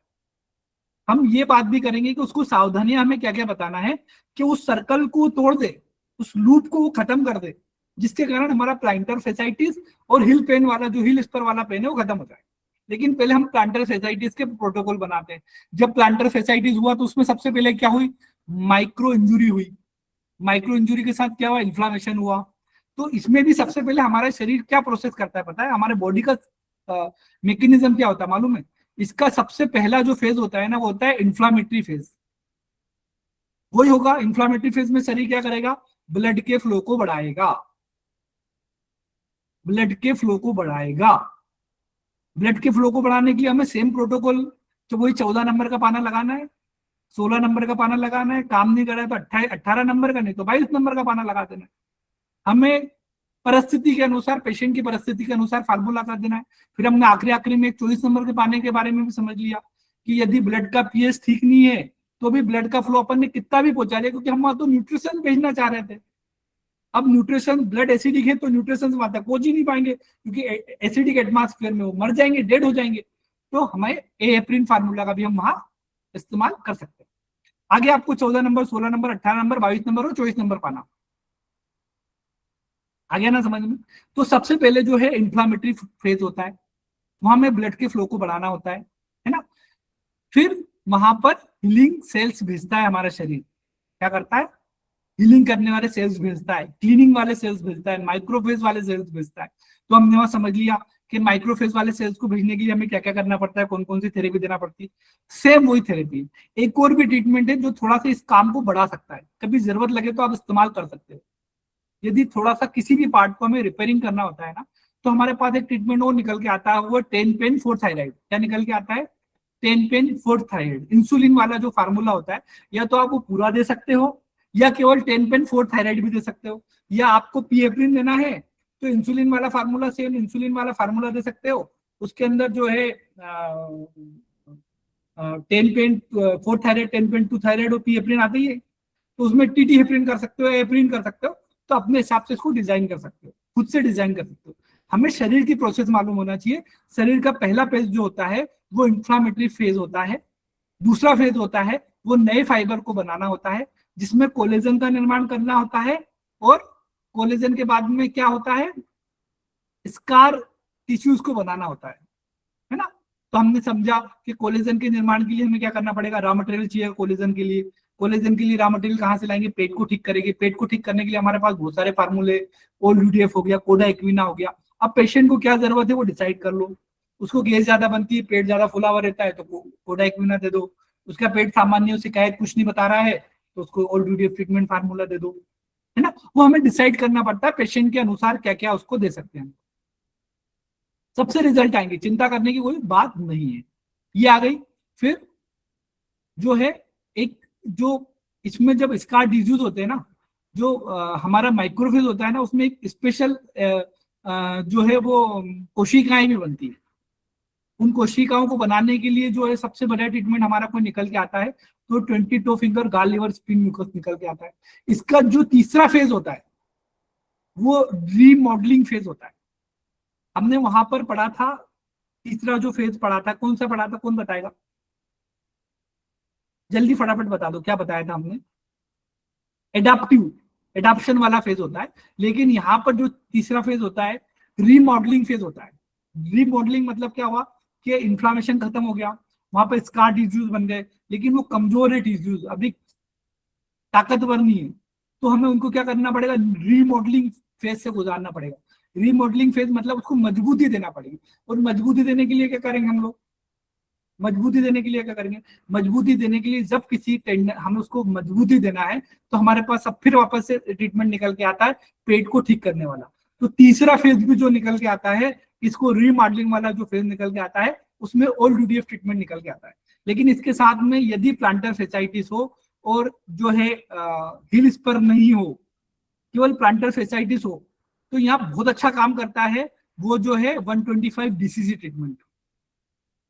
यदि प्लांटर फेसाइटिस अकेला हो, दूसरी इंजुरी के कारण से आया हो, तो आप ओल्ड यूडीएफ के साथ में लार्ज फोलिक ब्लेड या ओल्ड यूडीएफ के साथ में रीमॉडलिंग के लिए उस जो हमारा फेशिया है, जो हमारा बेंड है, उसको मजबूत बनाने के लिए हम क्या ट्रीटमेंट दे सकते हैं, ओल्ड यूडीएफ के साथ 125 डीसीसी या ओल्ड यूडीएफ के साथ लार्ज फोलिक ब्लेक फार्मूला। यदि B12 की कमी हो तो लार्ज फोलिक ब्लेक फार्मूला जोड़ देना, यदि कैल्शियम की कमी हो तो 125 डीसीसी पूरा जोड़ देना, यदि मैग्नीशियम की कमी हो तो 120 डीसीसी के साथ में 3 गार्ड और 7 लीवर और जोड़ देना। अब ये प्रोटोकॉल मैंने बनाया कि आपने बनाया, बता दो। आपने ही बनाया, सब आपने ही बनाया, सब आपको ही पता था। मैं आपको वो दिशा बता रहा हूं जिसके साथ चल के आप स्वयं बना पाए। आपको फ्रीज को जानना पड़ेगा, हमारा शरीर किस तरीके से काम करता है, उसके प्रति किस तरीके से एक्शन लेता है, किस तरीके से बीमारी है और हमारी बॉडी किस तरीके से एक्शन लेगी, उस शरीर को हमें सुधारना होता है। तो इसके 3 फेज हो गए प्लांटर फेसाइटिस के, एक इन्फ्लामेटरी फेज हो गया, दूसरा नए फाइबर्स बनाने वाला फेज हो गया जिसमें कोलेजन और स्कार टिश्यूज आ गए, और तीसरा जो फेज हो गया वो रीमॉडलिंग वाला हो गया, मतलब उसको हमें वापस से रीमॉडलिंग करना पड़ेगा कि वो मजबूत हो जाए। वो मजबूत हो जाएगा तो जो है हमारा प्लांटर फेसाइटिस हमेशा के लिए खत्म हो जाएगा। आपका पेशेंट आपसे ये आके नहीं बोलेगा कि सर आपने इलाज किया था पहले तो ठीक हो गया, मैं डबल से बीमार हो गया। आप उसको पूरी तरीके से रिपेयर कर पाओगे। साथ में वो आपका पेशेंट ठीक होने के बाद भी थोड़े दिन आपसे जुड़ा रहेगा, क्योंकि उसको तीसरा फेज भी फॉलो करना है। तो आपके पास पेशेंटों की कमी नहीं होगी, पेशेंट आपके पास लगातार बने रहेंगे और खुश होकर बने रहेंगे। पेशेंट आपसे जल्दबाजी भी नहीं करेगा। समझ में आई आपको बात? और आप किसी थेरेपिस्ट से कोई ट्रीटमेंट का प्रोटोकॉल ले लेते हैं तो फिर आप उसको कैसे समझाएंगे कि आप उसको क्या ट्रीटमेंट दे रहे हैं, और उसके साथ प्लानिंग कैसे करेंगे? आपको खुद को उस योग्य बनना पड़ेगा कि हम उसके साथ वो प्लानिंग कर पाए। मैं आपको रोड मैप सिखा रहा हूँ, इसको रोड मैप बोलते हैं, बहुत सारी चीजों में काम में आता है रोड मैप। तो मैं आपको डिजीज का प्रोटोकॉल का रोड मैप बता रहा हूं कि किस तरीके से रोड मैप बनाया जाता है। जितेंद्र जी ने कोई क्वेश्चन करा है, अपन उसका जवाब देंगे। बिल्कुल मैं आपके क्वेश्चन, आज क्वेश्चन आंसर का सेशन भी लेंगे, क्योंकि आप लोगों से बात करना है मुझे, है ना, इसलिए अपन उसका सेशन भी लेंगे, उसका सेशन भी जरूर लेंगे। लेकिन थोड़ी सी बात और कर लेंगे फिर क्वेश्चन आंसर का। देखो अब इसमें हम बात क्या करने वाले, हमने बात कर ली नीचे की बीमारियों के बारे में।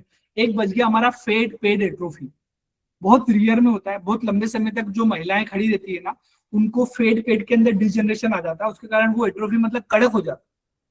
जब न्यू नॉर्मली दर्द नहीं होता है, जब वो चलते हैं, पहला कदम चलने के बाद इतना दर्द नहीं होता, जब लगातार चलते हैं ना, तो वो एट्रोफी आने के कारण से वहां के मसल्स और लिगामेंट टेंडन पे प्रेशर आता है, फेट पेड के अंदर प्रेशर आता है और दर्द होता है।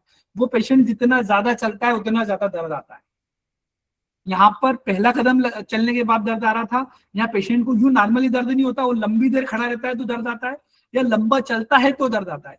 केवल हिल के अंदर ऐसा होता है, तो वहां फेट पेड एट्रोफी आ जाती है। और फेट पेड एट्रोफी आ जाती है तो वहां पर बहुत जल्दी रिजल्ट आते हैं, बहुत फास्ट रिजल्ट आते हैं। आपको एट्रोफी वाला ट्रीटमेंट फॉलो करना है, नहीं करना है तो कुछ मत करिए। हाफ कुंडली 40 सेकंड, हाफ कुंडली 60 सेकंड और हाफ कुंडली 80 सेकंड का फार्मूला दे दीजिए, उस पेशेंट का दर्द खत्म हो जाएगा। जिन पेशेंट को पहला कदम रखने के बाद कुछ नहीं होता सर, लंबे चलने के बाद दर्द आता है, देखो डिकोड है ना, आपके पास कोई सा भी पेशेंट आ गया तो बचेगा नहीं, वो डिकोड हो जाएगा। और आपको अब किसी थेरेपिस्ट से ट्रीटमेंट, हिल पेन का ट्रीटमेंट पूछने की आवश्यकता नहीं है।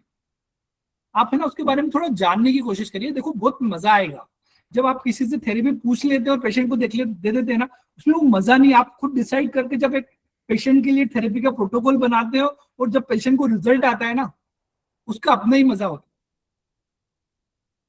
उसका अपना ही मजा होता है। अब हमने बात कर ली थी जो नीचे के बारे में बीमारी, 3 मुख्य बीमारी, और भी बीमारी होती है, लेकिन 3 मुख्य बीमारी जिसके पेशेंट अधिकतर हमारे पास में आते हैं। अब ये एडी जिसका नीचे रखा हुआ पंजा, उसके ऊपर वाला भाग, मतलब ये साइड वाला भाग, यहाँ पर भी कुछ बीमारी के बारे में बात करी थी हमने। क्या क्या बात करी थी? एक तो हमने हगलेंड डिजीज के बारे में बात करी थी, और दूसरी बात करी थी हमने अकिलिस टेंडनाइटिस। हगलेंड डिजीज और अकिलिस टेंडनाइटिस के बारे में बात करी थी, इसको हगलेंड सिंड्रोम भी कहा जाता है। ये हगलेंड सिंड्रोम होता क्या है, इसका नाम हगलेंड सिंड्रोम क्यों रखा है? देखो, बहुत मेडिकल साइंस की भाषा है। आपके पास पेशेंट आया जिसको हिल के, मतलब एडी के नीचे दर्द नहीं, साइड में दर्द है, आपने उससे बोल दिया सर आपको हगलेंड डिजीज हो गई, वो तो पेशेंट वही ठीक हो गया ना आपका, क्योंकि आपने उसको टेक्निकल डिजीज का नाम बताया जो रियल में उसको है। अच्छे डॉक्टर एडी में दर्द लिख देंगे, हिल पेन लिख देंगे, डिसाइड नहीं कर पाएंगे कि इसको कैल्कुनियल स्पर है, मेडिकल साइंस की भाषा है, प्लांटर एसाइटिस है, या फेट पेट में एट्रोफी है, या फिर इसको हगलैंड जो है हगलैंड सिंड्रोम है। तो हगलैंड सिंड्रोम क्या होता है? देखो, हग मतलब गले लगाना, लेन मतलब जमीन, जमीन को गले लगाने वाला पार्ट है अधिकतर। जब जमीन को गले लगाते हैं और उसके बाद वहां दर्द होता है, मतलब पहला कदम रखने के बाद में साइड में वहां जो गले लगने वाली चीजें वहां दर्द होता है, तो उसको अब हम हगलैंड डिजीज सिंड्रोम कहते हैं। ये क्यों हो जाता है? देखो, इसमें क्या होता है कि आपका जो वो पीछे वाला हिस्सा होता है ना, जो एडी के पीछे वाला हिस्सा होता है, वहां पर एक बोनी बम बन जाता है। मतलब वहां पर वापस से जो है कैल्शियम के सेल्स इकट्ठे हो जाते हैं। किस कारण से हो जाते हैं? जैसे कुछ लोग गलत जूते पहनते हैं लगातार कई कारण से, कभी कभी मांसपेशियां बहुत ज्यादा टाइट हो जाती है, मसल्स बहुत ज्यादा टाइट हो जाते हैं। कौन से काप मसल्स? तो लगातार क्या है आपके जो है अकिलिस टेंडन के ऊपर लगातार प्रेशर आता है, तो उसके कारण से उस प्रेशर से बचाने के लिए वहां के जो सेल्स में कैल्शियम जमा होना शुरू हो जाता है। अब बहुत सारे कारण, कुछ लाइफ स्टाइल होती है, कुछ जो है पंजे फ्लेट हो जाते हैं, उसके कारण भी ऐसा हो जाता है। तो कई कारण होते हैं जिसके कारण से जो है हगलैंड सिंड्रोम हो जाता है। अब ये हगलैंड डिजीज में क्या होता है, वहां का जो हिस्सा बना उसको बोनी बम बोलते हैं। हम क्या बोलते हैं? बोनी बम बोलते हैं। अब ये क्या है, खुद ऑटोमेटिक गायब नहीं होता था, हमारा शरीर इसको बढ़ा लेता है ना, तो हमारे सेल्फ मैकेनिज्म के लिए बढ़ाता है। समय के साथ साथ थोड़ा सुकुड़ जाएगा, यदि उसका बहुत लंबे समय तक यूज नहीं होगा ना, उसका उपयोग नहीं करेंगे, हम चलना बंद कर देंगे, तो थोड़ा बहुत वो धीरे धीरे कम होगा। लेकिन हम चलना तो छोड़ नहीं सकते, इसलिए वो ऑटोमेटिक जाता नहीं है। वो क्या करता है, जो हमारी मुख्य हड्डी होती है ना, उसका एक स्थायी भाग बन जाता है। तो उस हड्डी को गलाने की तो हमें सोचना ही नहीं है।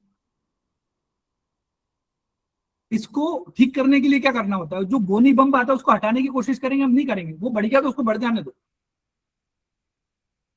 वो जाएगा भी नहीं। उसको जाने की थेरेपी है हमारे पास में, 4 पैरा 7 लीवर 8 चेस्ट 10 एडिया। लेकिन जब वो डिपोजिशन हो गया और शरीर ने उसका अपना हिस्सा मान लिया है, तो आप उसको कितना भी भगाने की कोशिश करोगे वो जाएगा नहीं। मेरे क्लिनिकल प्रैक्टिस में कितने पेशेंट ऐसे आए, मैं आपको ये प्रैक्टिकली बात बोल रहा हूं कि मैंने किसी पेशेंट का इलाज किया 15 दिन, 7 दिन, 20 दिन, क्या उसका 20 दिन में हिल स्पर खत्म हो गया होगा? बिल्कुल नहीं हुआ। तो पेशेंट बोलता है सर मैं एक्सरे करवा के देख लूं, मेरा हिल स्पर खत्म हो गया होगा, मेरा पेन तो खत्म हो गया। उसने एक्सरा करवाया, उसका हिल स्पर वैसा का वैसे था, सेम टू सेम, लेकिन उसको 1% भी दर्द नहीं था। एक पेशेंट आया मुझे, इतना उसकी उसकी इतनी हड्डी बड़ी है, इतनी हड्डी बड़ी, और उसको 4 दिन पहले से दर्द आया। कितने दिन पहले से दर्द आया? 4 दिन पहले से। आपको लगता है वो इतनी बड़ी हड्डी 4 दिन में बढ़ गई होगी क्या? वो तो काफी दिनों से पड़ी थी, लेकिन शरीर अभी तक दर्द होने नहीं दे रहा था, अचानक से दर्द आ गया।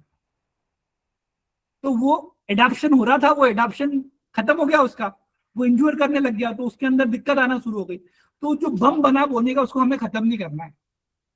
वो बम क्या कर रहा है, वो जो अकिलिस टेंडन होता है उसके ऊपर प्रेशर डाल रहा है, उसको इंजुरी कर रहा है। हमें वो अकिलिस टेंडन जो उसके पीछे लगा रहता है उसको इंप्रूव कर लेना है, उसको सुधार लेना है। हमारा जो हगलेन सिंड्रोम वाला जो डिजीज होती है, जिसके कारण से पेन होता है, व्यक्ति का पेन खत्म हो जाएगा।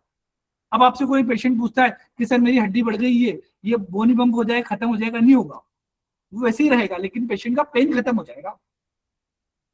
अच्छा, कभी कभी क्या होता है, ये जो अकिलेस टेंडनाइटिस टेंडन जो होता है ना, वो जो हमारा बोन होती है उसके बीच में कुछ बरसा होते हैं, जब ये आपस में रगड़ खाते हैं ना, तो इनको रगड़ खाने के लिए, बचाने के लिए कभी कभी हमारा बरसा का साइज बढ़ जाता है, तो वो फूले हुए दिखते हैं हमेशा बहुत ज्यादा।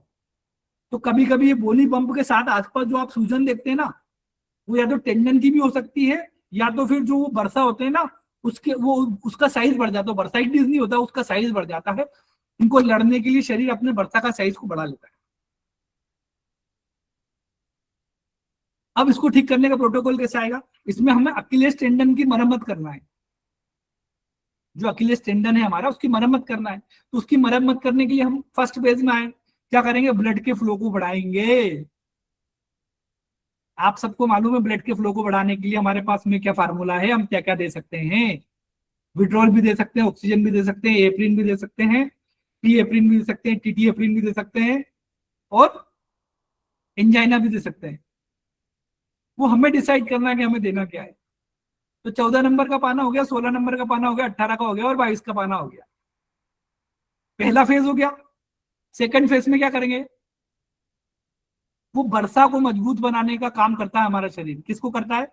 बरसा को थोड़ा सा बड़ा कर लेता है, ये रगड़ नहीं खाए। इसके लिए आपको कुछ नहीं करना है, आपको केवल ओल्ड वीडियो फार्मूला देना है कि शरीर के सारे काम में आसानी से चलते रहे। तीसरा आपको क्या करना है? वही वापस से स्कार टिश्यूज बनाना है, वो जो है कोलेजन को बनाना है। और एक और फेज कौन सा हो गया? चौथा फेज, रिमॉडलिंग का फेज और एडाप्शन का फेज। उसके लिए हमें मालूम है क्या क्या ट्रीटमेंट देना है। तो प्रोटोकॉल समझ में आ गया। हिल स्पर का मैंने आपको कोई ट्रीटमेंट नहीं बताया, कोई आप खुद अब डिसाइड करेंगे कि हमारे पेशेंट को क्या थेरेपी देना है। किसी से कोई नहीं पूछेगा। ये 173 लोग कसम खा ले, हिल स्पर का पेशेंट आया, मतलब एडी के दर्द का पेशेंट आया, तो हम किसी से कोई फार्मूला नहीं पूछेंगे। हम खुद इतने योग्य हैं कि हमें किसी से फार्मूला पूछने की आवश्यकता ही नहीं है।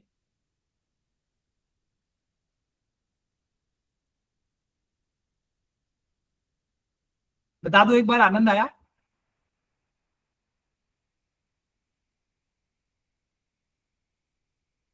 अच्छा, अपन इन सब बीमारी, जब शरीर खुद प्रोटोकॉल करता है, शरीर खुद काम करता है, हम शरीर के अंदर जो है ट्रीटमेंट का फॉलो फॉलो देते हैं।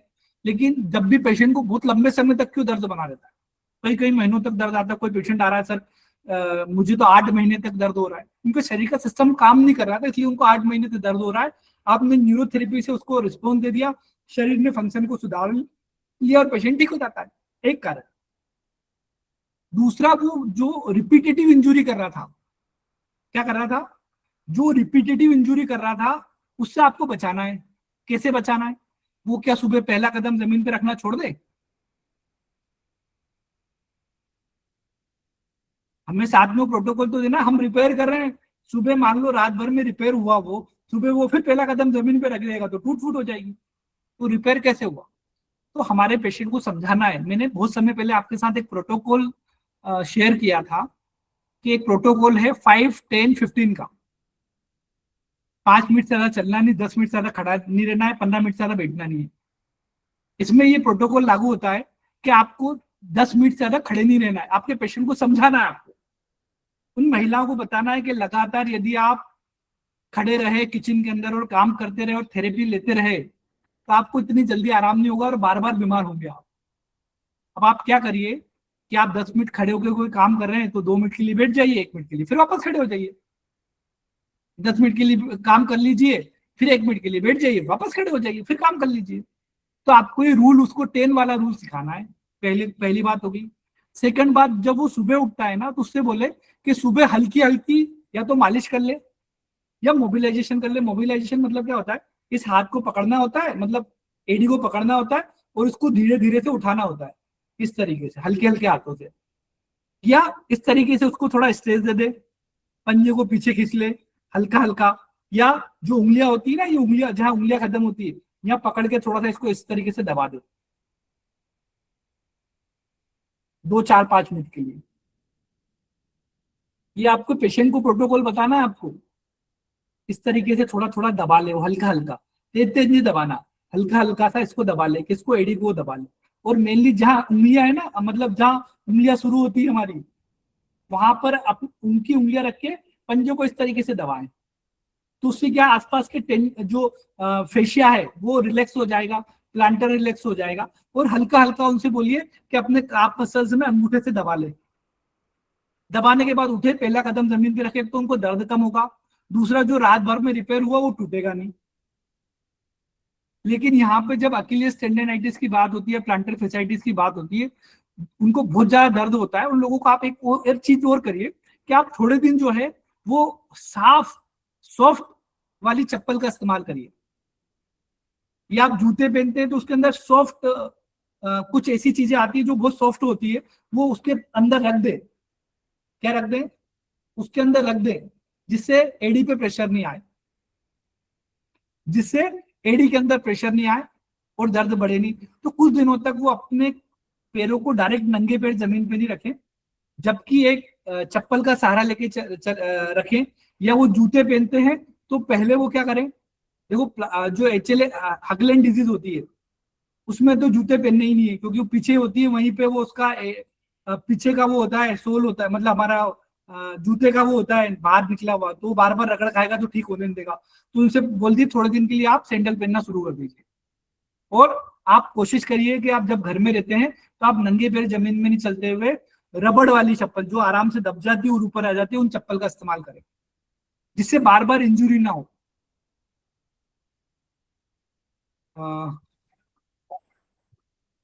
मेरी पिक्चर सही है, एक बार आप क्लास कैसी लग रही है वो भी बता दीजिए, और पिक्चर सही आ रही है वो भी बता दीजिए। चलिए, बहुत बढ़िया। हमारे मित्र के दर्शन हो गए, राकेश जी का आनंद आ गया, जय हो प्रभु की। उनका एक मुझे अभी वो मिला जिसको पढ़ा मैंने, मजा आ गया राकेश जी के साथ, उनसे मिलके बड़ा आनंद आता है। चलिए चलिए चलिए, बहुत अच्छा है। तो हमें पेशेंट को प्रोटोकॉल भी बताना है कि वो उसको सुबह से डैमेज ना करे। उसके लिए मैंने आपको 2-3 चीजें बताई है। सही जूते का इस्तेमाल करें, चप्पल पहन के उपयोग करें, थोड़ा सा हल्का सा उसको मोबिलाइजेशन कर ले, थोड़ा काफ मसल्स को पेशेंट खुद फ्री कर ले, उठ के पहले काफ मसल्स को दबा लें, हल्की सी उसकी मालिश घिसाई कर लें, तो जो रिपेयरिंग वाला पार्ट है वो रिपेयरिंग रहेगा। धीरे धीरे धीरे उसकी बीमारी जल्दी ठीक हो जाएगी। इसको डॉक्टर सोल भी कहा जाता है या डॉक्टर स्लीपर भी कहा जाता है। किसी ने बता दिया कि इसको क्या कहा जाता है। आप लोग बहुत समझदार, बहुत इंटेलिजेंट हो, बहुत सही समय पे बहुत सही चीजों का जवाब देते हो। तो अब हम 20 मिनट का टाइम और बचा है, एक अकिलियस टेंडनाइटिस के बारे में और बात कर लेते हैं। एक और बीमारी होती है मुख्य रूप से, एक तो हमने बात कर ली हगलेन डिजीज के बारे में। कभी कभी क्या होता है, यहाँ बोन का साइज नहीं बड़ा होता है, किसी कारण से इंजुरी हो गई या ओवर यूज हो गया, या मैंने जैसे आपको कहा था कि कोई व्यक्ति ने दौड़ना डायरेक्ट शुरू कर दिया, धीरे धीरे चला नहीं, वो डायरेक्ट दौड़ना शुरू कर दिया, तो उसके अकिलियस टेंडन के ऊपर, या उसकी काफ मसल्स टाइट है तो उसके अकिलियस टेंडन के ऊपर प्रेशर आता है, और प्रेशर आने से अकिलियस टेंडन के अंदर इन्फ्लामेशन आ जाता है, जिससे पीछे की साइड दर्द होता है। ये क्या है, बहुत बड़ी कोई दुर्घटना नहीं होती, क्योंकि हम आगे चलते पीछे तो चलते नहीं, तो टकराता बहुत कम है। कभी भी चोट लगती तो आगे लगती, पीछे तो लगती नहीं है। तो हमें ये इस कारण से नहीं होता, ये ओवर यूज के कारण से होता है अधिकतर। या हम रस्सी कूद लेते हैं बहुत ज्यादा, या धड़ाम से कहीं कूद जाते हैं, उसके कारण से जो है अकिलियस टेंडन रप्चर भी हो जाता है और इसमें इन्फ्लामेशन भी आ जाता है। यदि इसके अंदर इन्फ्लामेशन आ जाता है तो इसको अकिलियस टेंडनाइटिस बोलते हैं हम लोग। और मैंने आपको बता दिया कि क्यों क्यों होता है। अब इसको ठीक करने के लिए क्या होता है, वही सबसे पहला जो फेज होता है ना इसका, एक इन्फ्लामेटरी फेज होता है जो 7 दिन के आसपास चलता है, 5 से 7 दिन का। दूसरा जो फेज, इन्फ्लामेटरी फेज में क्या होता है, वही ब्लड का फ्लो होता है, साथ में न्यूट्रिशंस पहुंचते हैं, क्लीनिंग सेल्स पहुंचते हैं, WBC पहुंचते हैं, माइक्रोफेज पहुंचते हैं, और वहां जो डैमेज सेल होते हैं उनको खत्म करते हैं। क्लीनिंग सेल्स का काम क्या होता है, वहां के जो मरे हुए सेल्स होते हैं जिनको माइक्रोफेज बोला जाता है, WBC के होते हैं, वो वहां के मरे हुए सेल्स को खत्म करते हैं। फिर एक और चीज होती है, देखो इन सब चीजों में क्या होता है मालूम है, पेन के सिग्नल्स आते हैं। ये भी हमारी बॉडी का सेल्फ रिस्पॉन्स होता है।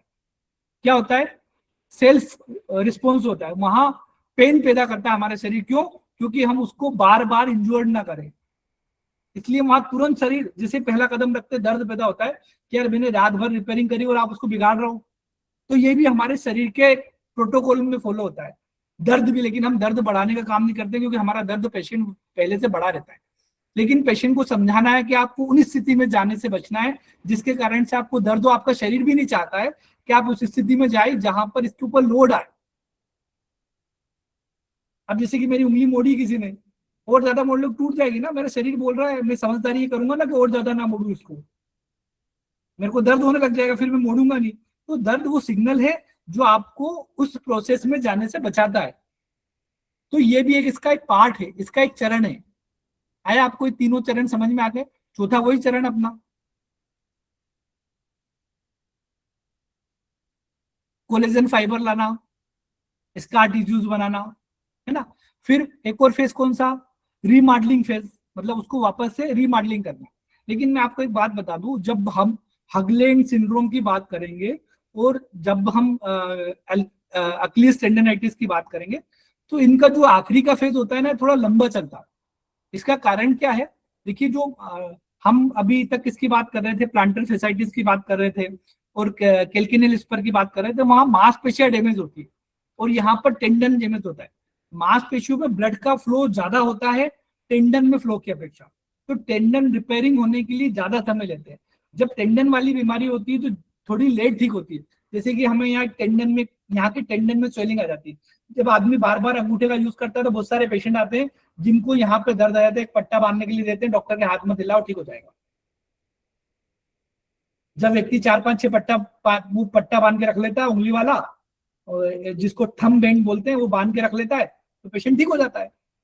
तो उसका उपयोग नहीं करता है। तो इसीलिए हमें हमारे पेशेंट को बताना है कि वो कम उपयोग करे। लेकिन जब भी टेंडन वाली बीमारी होती है तो ये थोड़ी देर से ठीक होती है। अब आप पेशेंट को समझा सकते हो कि ये जो हिल स्पर होता है तो आपको जल्दी ठीक हो जाता, लेकिन जो हगलेंड डिजीज हुई है या फिर जो है अकिलेस टेंडनाइटिस हुआ है, ये थोड़ा लेट ठीक होगा क्योंकि मसल्स में ब्लड का फ्लो ज्यादा होता है अपेक्षा तुलनाकृत टेंडन में ब्लड का फ्लो कम होता है। ये बात आ गई आपको समझ में? अच्छा, क्या होता है जो रीमॉडलिंग फेज होता है ना, उसमें क्या होता है कि ये जो कोलेजन होता है ना, ये टाइप 3 का कोलेजन होता है, इसको कन्वर्ट करना होता है। बाकी चीज में टाइप 3 का कोलेजन जो है ना वो काम कर लेता है, लेकिन यहाँ पर टाइप 3 कोलेजन टाइप 1 कोलेजन के रूप में कन्वर्ट होता है और उस कन्वर्ट होने में थोड़ा सा समय लंबा लगता है। तो आपके पेशेंट को समझा सकते हो कि हमने कोलेजन तो डाल दिया है लेकिन ये टाइप 3 का कोलेजन है, यहाँ स्कार टिश्यूज बनेंगे और रिपेयर होने के लिए जो परमानेंट आपके पेन को कम करेंगे, इसलिए आपको थोड़ा समय लग रहा है, इसलिए आपको रोज बार बार दर्द आ जाता है। थोड़ी सावधानी आप रखो, थोड़े दिन हम ट्रीटमेंट लगातार देते हैं, आपका पेन कम हो जाएगा। आया समझ में आपको? सबसे मेन चीज समझने की एक प्रोटोकॉल है कि किस तरीके से प्रोटोकॉल बनाएंगे। सेकंड, आपके पेशेंट को समझाना है कि लंबा समय क्यों लग रहा है, क्योंकि टेंडन में ब्लड का फ्लो कम है। कोलेजन 3 को कोलेजन 1 के रूप में कन्वर्ट होना है, जिसमें टाइम पीरियड ज्यादा लगता है। अच्छा, एक सावधानी और भी जो एलोपैथिक मेडिकल साइंस में बताई जाती है अकिलेस टेंडनाइटिस के लिए, वो होती है राइस। क्या होती है? Rice, RICE। आर से रेस्ट, आई से आइस या होठ की सिकाई, बर्फ या गर्म की सिकाई, है ना। सी से कंप्रेशन, कंप्रेशन मतलब किसी चीज से उसको हल्का फुल्का बांध देना, जिसे हम चलें तो उसके ऊपर लोड ना आए।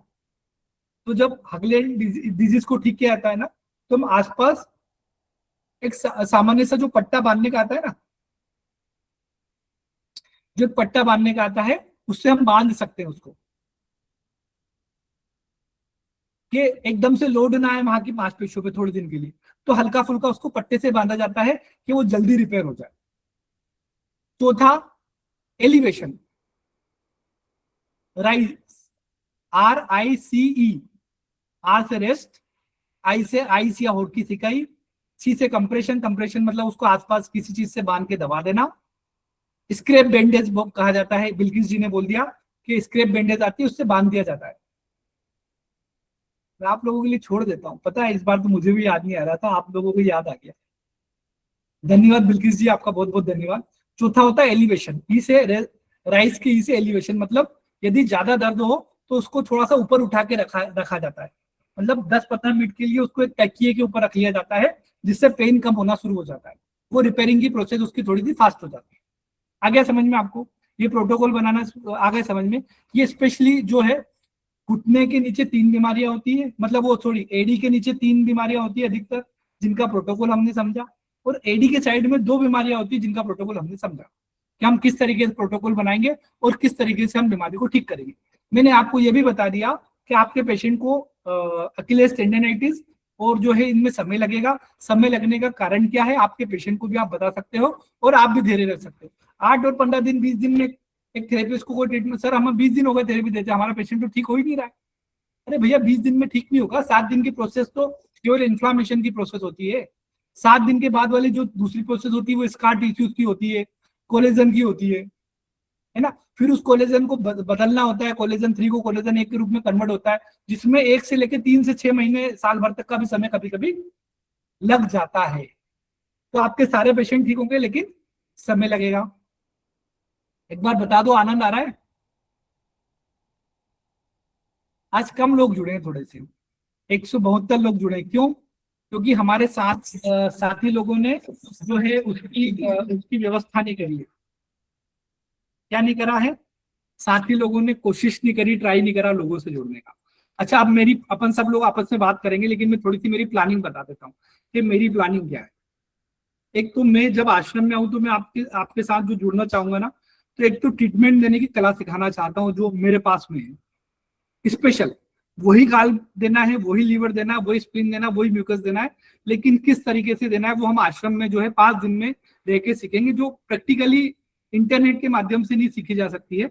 लेकिन मैं चाहता हूँ कि गुरुजी के जो जहाँ पर उनकी जो वो जो मिट्टी है, उस मिट्टी की खुशबू में ही मैं आपको बताऊं कि वो कला क्या है और उस कला का मजा कैसा है। दूसरा, कुछ मैं मर्म चिकित्सा के पॉइंट्स आपको वहां बताऊंगा कि मर्म चिकित्सा के पॉइंट हमारी किस तरीके से हेल्प कर सकते हैं बीमारी को ठीक करने के लिए।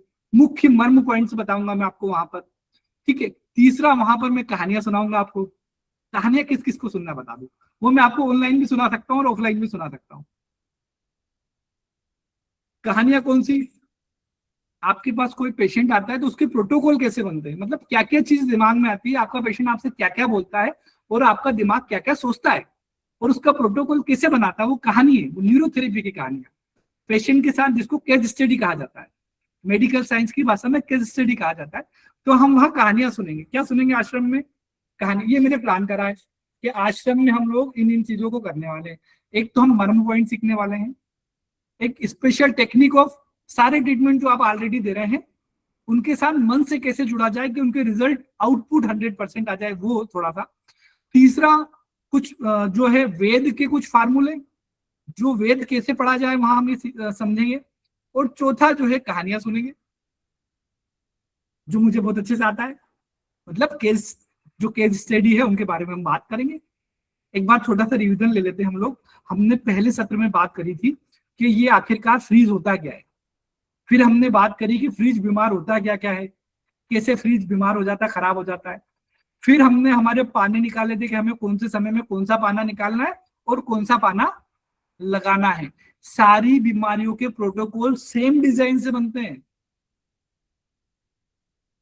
जैसे पैरालिसिस हुआ किसी पेशेंट को, तो पैरालिसिस हुआ तो वहां क्लाट जम गया, क्लाट जम गया तो हमारे शरीर हेपरिन और प्लाज्मिन बनाएगा उस क्लाट को खोलने के लिए। तो हमें ट्रीटमेंट क्या देना है?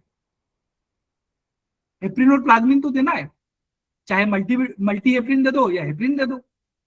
लेकिन क्या हुआ? क्लाट बना था, लेकिन क्लाट बनने का कारण क्या हुआ? वहां पर वो ब्लड प्रेशर के कारण से आर्टरी फट गई और फटने के कारण से वहां इंजुरी हो गई। फटा, पहले इंजुरी हुआ, तो पहले हम मल्टी हेपरिन फार्मूला नहीं देंगे, पहले हम इंजुरी फार्मूला देंगे। क्यों क्यों क्यों देंगे? क्योंकि शरीर उस ब्लड को बाद में साफ करने की कोशिश करेगा, पहले उस जगह को रिपेयर करेगा। तो हमें सबसे पहले क्या करना है? रिपेयरिंग वाली प्रोसेस को ठीक करना है, तो हमें इंजुरी फार्मूला देना है। फिर हमें क्या करना है? बाकी चीजों को फॉलो करना है जिस तरीके से शरीर फॉलो करता है। मान लो आपने क्लोट हटा दिया, लेकिन क्लोट के कारण से बहुत सारे सेल्स में जो नर्वस सिस्टम के सेल्स है वो वीक हो गए, कमजोर हो गए, तो उनको ताकतवर बनाना है। ताकतवर बनाने के लिए क्या करना है? हमें बॉडी को के न्यूट्रिशन लेवल को बढ़ाना है, ओल्ड यूडीएफ को बढ़ाना है, ब्लड के सर्कुलेशन को इंप्रूव करना है, ब्लड में विटामिन के लेवल को ठीक करना है, ब्लड के न्यूट्रिशंस के लेवल को बढ़ाना है, फिजिकल कंडीशन को ठीक करना है। हमें जो करना होता है उसी के लिए तो ट्रीटमेंट देना होता है।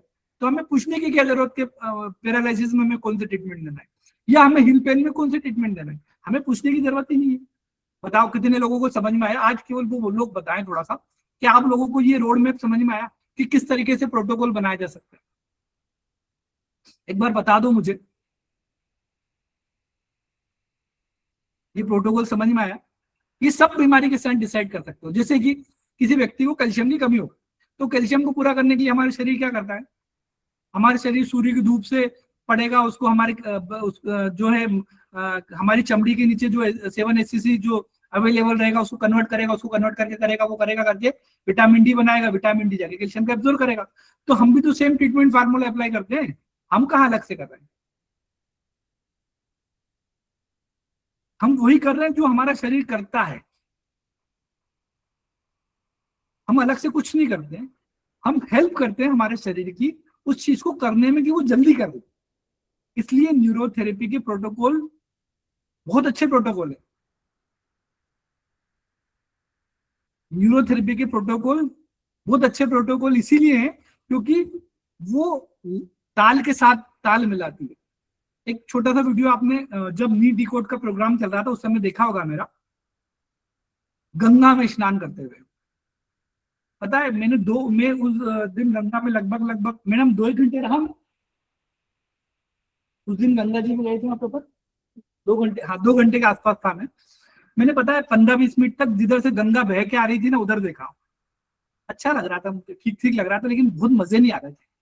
उसके बाद मैंने मेरी दिशा बदल दी देखने की। मैंने देखना शुरू करा किसको मालूम है? जिधर गंगा बह रही थी उधर, वो आसान था देखना। उधर देखना मुश्किल था जिधर से वो आ रही थी, जिधर जा रही थी उधर देखना आसान था।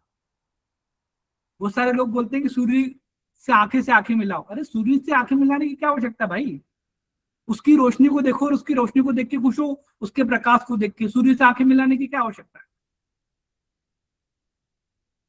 मैं मंदिर में जाता था, पता है पहले भगवान की आंखों से आंखें मिलाता था और बात करता था। मेरे को लगता था यार भगवान से मेरे बहुत अच्छे संबंध है। एक दिन अचानक से बहुत आंसू बहे मेरे, बहुत आंसू बहे, पता नहीं क्यों आंसू आए, बहुत आंसू आए। उस दिन मैं मंदिर गया, पता है मैं भगवान की नजरों में ही नहीं देख पाया, मेरा ध्यान केवल उनके चरणों पे ही था। और अब मैं किसी मंदिर में जाता हूँ ना तो भगवान की आंखें और चेहरा देखने की कोशिश नहीं करता, उनके चरण देखने की कोशिश करता हूँ। निर्मलता, नम्रता जीवन में धीरे धीरे घटनाएं घटती है। और हमारा जो जीवन टो फिंगर से शुरू होता है, मतलब लोगों के चरणों से शुरू होता है। हमें लोगों की आंखों में देखने की आवश्यकता है क्या? जो आनंद चरणों में है वो आनंद कभी नहीं मिल सकता आपकी आंखों में। जो नदी का बहाव जिस तरफ जा रहा है उस तरफ जाने की कोशिश करोगे। हम न्यूरोथेरेपी में उसी तरफ जाते हैं जहां हमारा शरीर जाता है। हम उसके विरोध में जाके काम नहीं करते कुछ भी, हम उसके सपोर्ट में जाके काम करते हैं। जो सिस्टम काम करता है हम उसको रिएक्टिव करते हैं, मतलब और ज्यादा एक्टिव करते हैं कि वो बेहतर तरीके से काम कर पाए और किसी डिजीज को ठीक कर पाए। ये रोड मैप है हर डिजीज को ठीक करने का। ये केवल हिल्स पर नहीं है, यहाँ डिकोड होता है कि how to use 14 number, 16 number, 18 number, 20 number और 22 नंबर।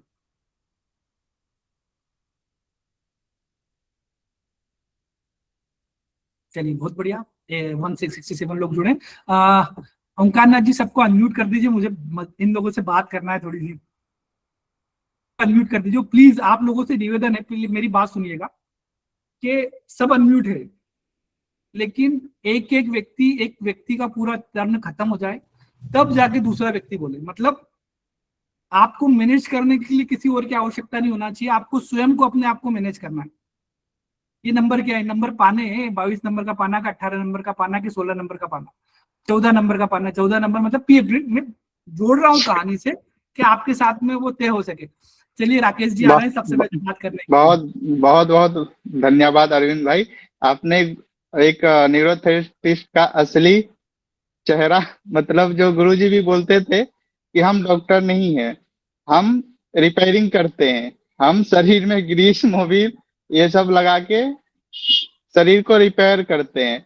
और आज आपने उस चीज को सच में रियल में दिखा दिया, अनुभव करा दिया पाना के थ्रू।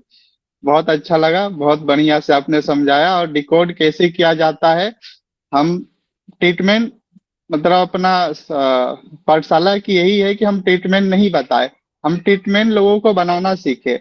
बहुत सारे भाई लोगों का मतलब मैसेज आता है, फोन आता है कि जैसे पाठशाला में भी आप लोग जो भी लेक्चर लेते हैं उनका ट्रीटमेंट क्यों नहीं बताते हैं, जो भी इसमें ट्रीटमेंट हुआ क्यों नहीं बताते हैं। तो ट्रीटमेंट तो जो भी बताते हैं वो तो सब लोग ग्रुप में देख ही लेते हैं, और साथ में ट्रीटमेंट कैसे बनाया जाए ये भी सीख जाते हैं। इसके लिए ज्यादा से ज्यादा लाइव लोग जुड़े, पाठशाला के जितने भी और सारथी लोग हैं सब लाइव जुड़े और इस चीज का आनंद ले, क्योंकि जो लाइव में मजा है वो कहीं और नहीं है। ठीक है, बाकी आप सबसे जुड़िए, बहुत अच्छा लगा, बहुत बहुत धन्यवाद आपका। राकेश जी बहुत बहुत धन्यवाद आपका, मजा आ गया, आपको देख के आनंद आ गया। ओंकार नाथ जी आपका बहुत बहुत धन्यवाद, आप हमारे मित्र से हमें लगातार मिलाते रहते हैं। जी, मैं कुछ पंक्तियां हैं जो मैं सुबह से आज व्यस्त था, चिंतन मंथन करने के बाद कुछ पंक्तियां भेंट स्वरूप में देना चाहता हूँ। परिचय आपका क्या करवाए, ठीक है, तो परिचय अत्यंत वशिष्ठ है, ठीक है। पाठशाला के आप मजबूत आधार हैं। आदरणीय श्री अरविंद पाटीदार जी, हम सभी को आपसे स्नेह अपार है। डी कोड का शंखनाद कर, जैसे कि आप सभी को मालूम रहेगा, जो डी कोड शब्द आया वो इनकी प्रतिभा और कुशलता को देखते हुए ही राकेश जी ने इसका आरंभ किया। नी डी कोड आया और भी बहुत सारी चीजें आई। तो डी कोड का शंखनाद कर आपने जो नई राह दिखाई है, सबसे पहला हमारा कोई भी अगर मतलब पढ़ाने वाला कोई विषय न्यूरोथेरेपी में आया डिकोड नाम से, तो सबसे पहले आया नी डिकोड, और उसके ऊपर बहुत बड़ी संख्या में लोग जुड़े और उसका भी आनंद हमने लिया। तो इतिहास में अभी तक ऑनलाइन सत्रों में इतना कोई भी न्यूरोथेरेपी में नहीं जुड़ा था जो हमने देखा। किसमें? नी डिकोड में देखा। संख्या बल बहुत ज्यादा ही थी और एक कहीं ना कहीं अथक प्रयास था, और एक कहीं ना कहीं ज्ञान के पिपासु जो लोग हैं वो ज्ञान की तलाश में आए और अपनी आहुतियां जो उनको लगी वो उचित आहुतियां उन्होंने दी और इसका लाभ लिए। जो कि हमने बोला था कि इस पे ऊपर केवल 5 सत्र लिया जाएगा, क्योंकि वो सत्र भी लंबे चले, उसके ऊपर रिवीजन आया, उसके ऊपर और भी हो सकता है उसके ऊपर एक आध क्लास और हो जाए। तो अनुसंधान का विषय रुकने वाला नहीं है, ठीक है। तो न्यूरोथेरेपी के इस महायज्ञ में आपने उत्कृष्ट ज्ञान की ज्योति जलाई है। अब सभी लोग बोलेंगे एक साथ में, वेद पढ़ेंगे आगे बढ़ेंगे, यह पावन भाव हर मन में जगा दिया। गुरु जी के हर स्वर्णिम सपनों को आपने निस्वार्थ कर्म से सजा दिया। एक सच्चे सारथी बनकर आपने दिया हर पल को अनवरत सहारा है। आपके इस दिव्य समर्पण पर आज वंदन सत सत हमारा है। पाठशाला परिवार की ओर से आपको यह धन्यवाद हृदय से प्यारा है।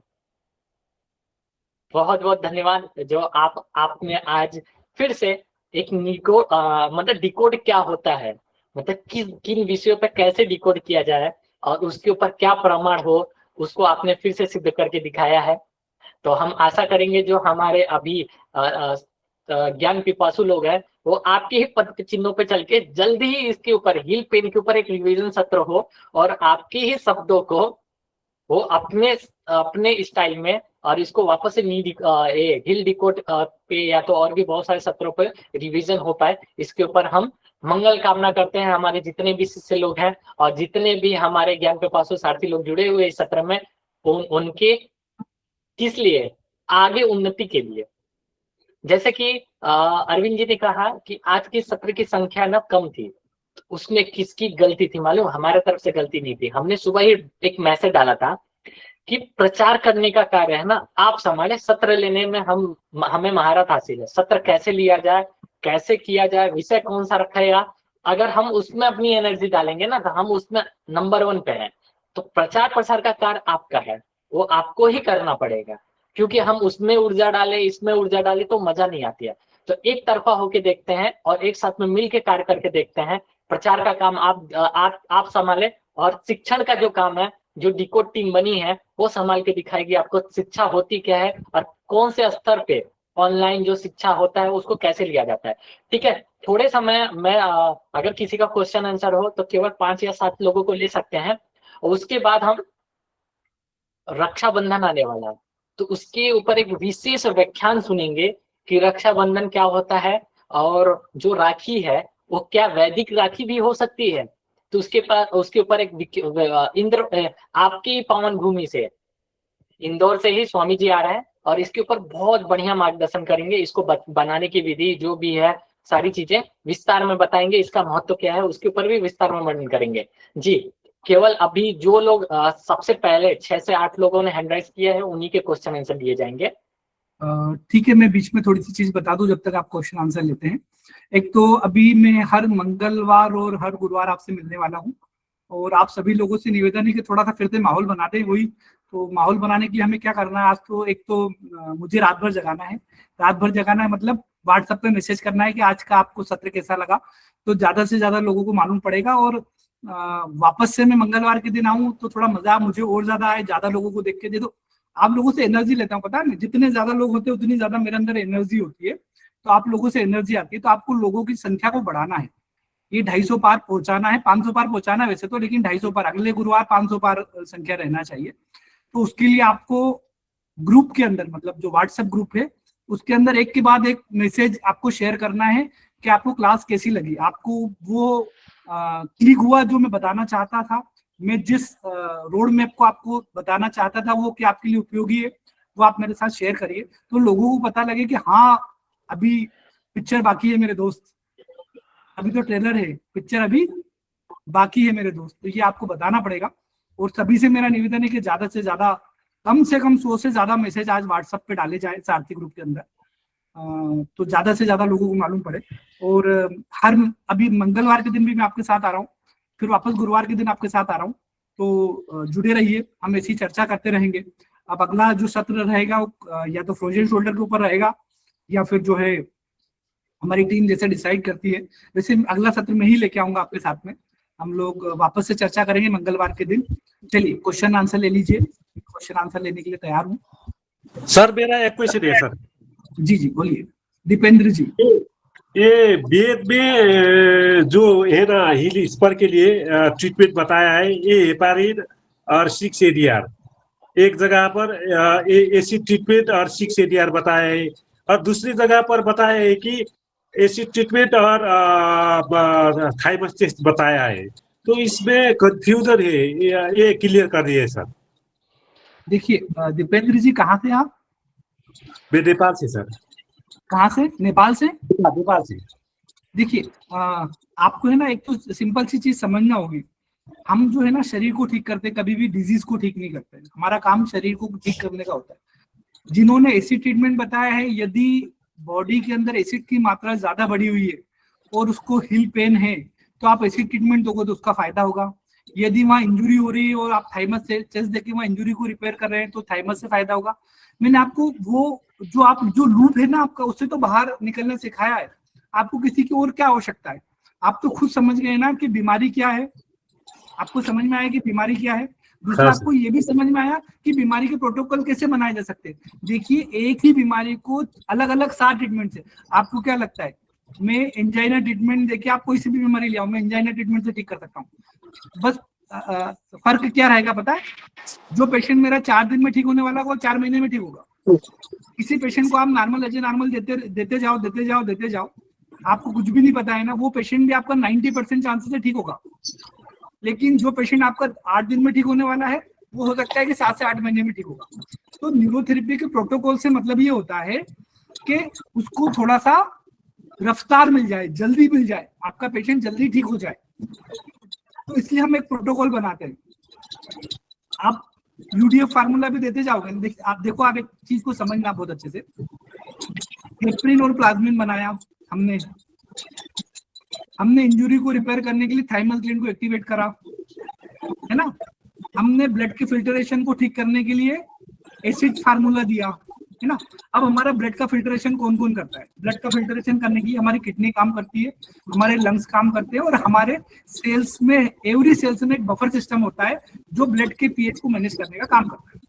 यदि हमारे सेल्स प्रॉपर रूप से काम करे, यदि हमारा लंग्स प्रॉपर रूप से काम करे, यदि हमारा किडनी प्रॉपर रूप से काम करे, तो हमें ऐसी ट्रीटमेंट देने की आवश्यकता ही नहीं है।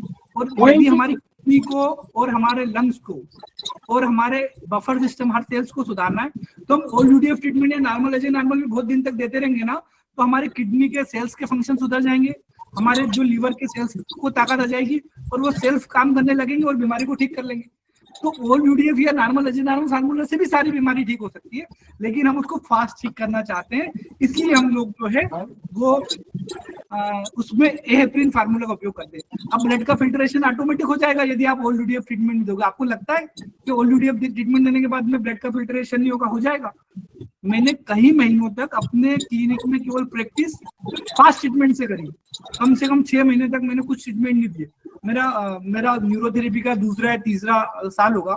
जो लोग मुझसे बहुत अच्छे से जानते हैं, चंद्र प्रकाश जी को मालूम है, जैसे मेरे एक दोस्त हैं, उनको मालूम है कि मैं अपने क्लिनिक में कुछ भी ट्रीटमेंट नहीं देता था, केवल एक ही ट्रीटमेंट देता था, प्रैक्टिकल कर रहा था कि सारे पेशेंट क्या फास्ट ट्रीटमेंट देने से ठीक हो सकते हैं। तो मैंने देखा सारे पेशेंट को रिजल्ट आ रहे थे। मैंने लगातार लंबे समय तक फास्ट ट्रीटमेंट दिए, लेकिन किसी ट्रीटमेंट में और इम्प्रूव करने के लिए हमें प्रोटोकॉल डिसाइड करना देता है।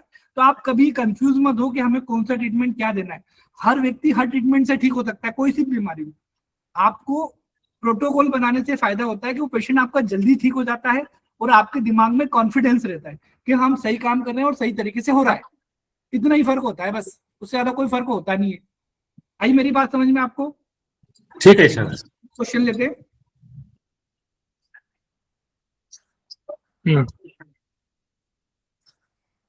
नवनीत अभी जी, रितु जी,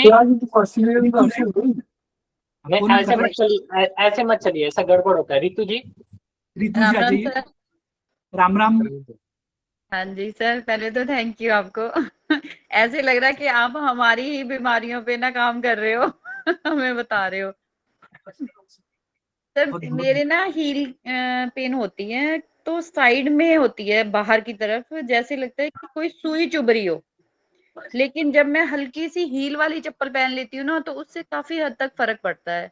और एक ओमेगा 3 के कैप्सूल आते हैं और एक फिश ऑयल आते हैं, सिमरोज नाम ओमेगा से। 3 फिश ऑयल से मिलता है, सैल्मन फिश ऑयल होता है, कार्ड लीवर फिश ऑयल होता है, उसमें सब में जो है ओमेगा 3 होता है।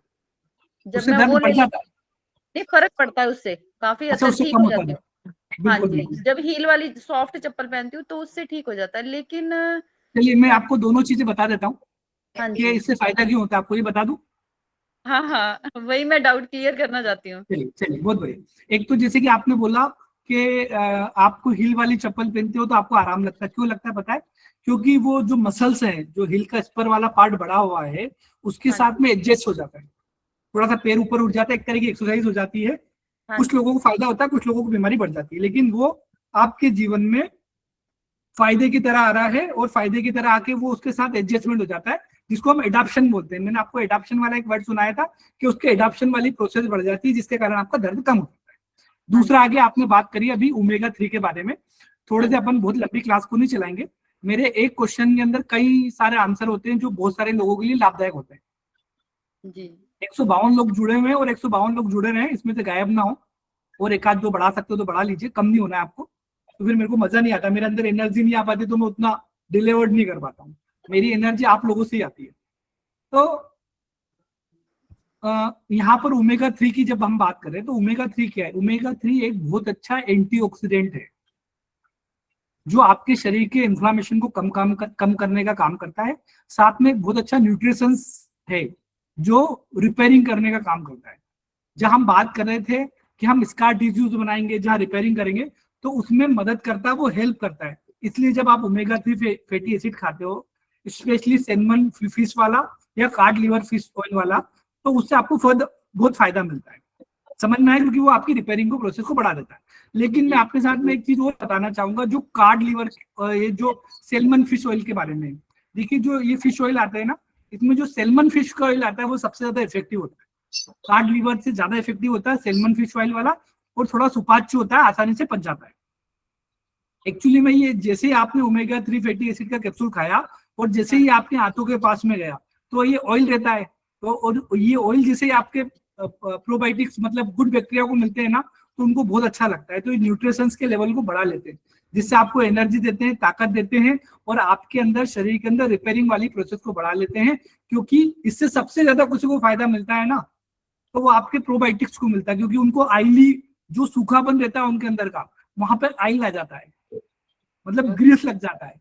इसलिए ओमेगा 3 फैटी एसिड से बहुत ज्यादा फायदे मिलते हैं, स्पेशली सैल्मन फिश ऑयल से, जी जो आपके इन्फ्लामेशन को भी कम करता है और रिपेयरिंग वाली प्रोसेस को भी बढ़ाता है। तो इस प्रकार से आपका जो है ये दर्द को कम करता है।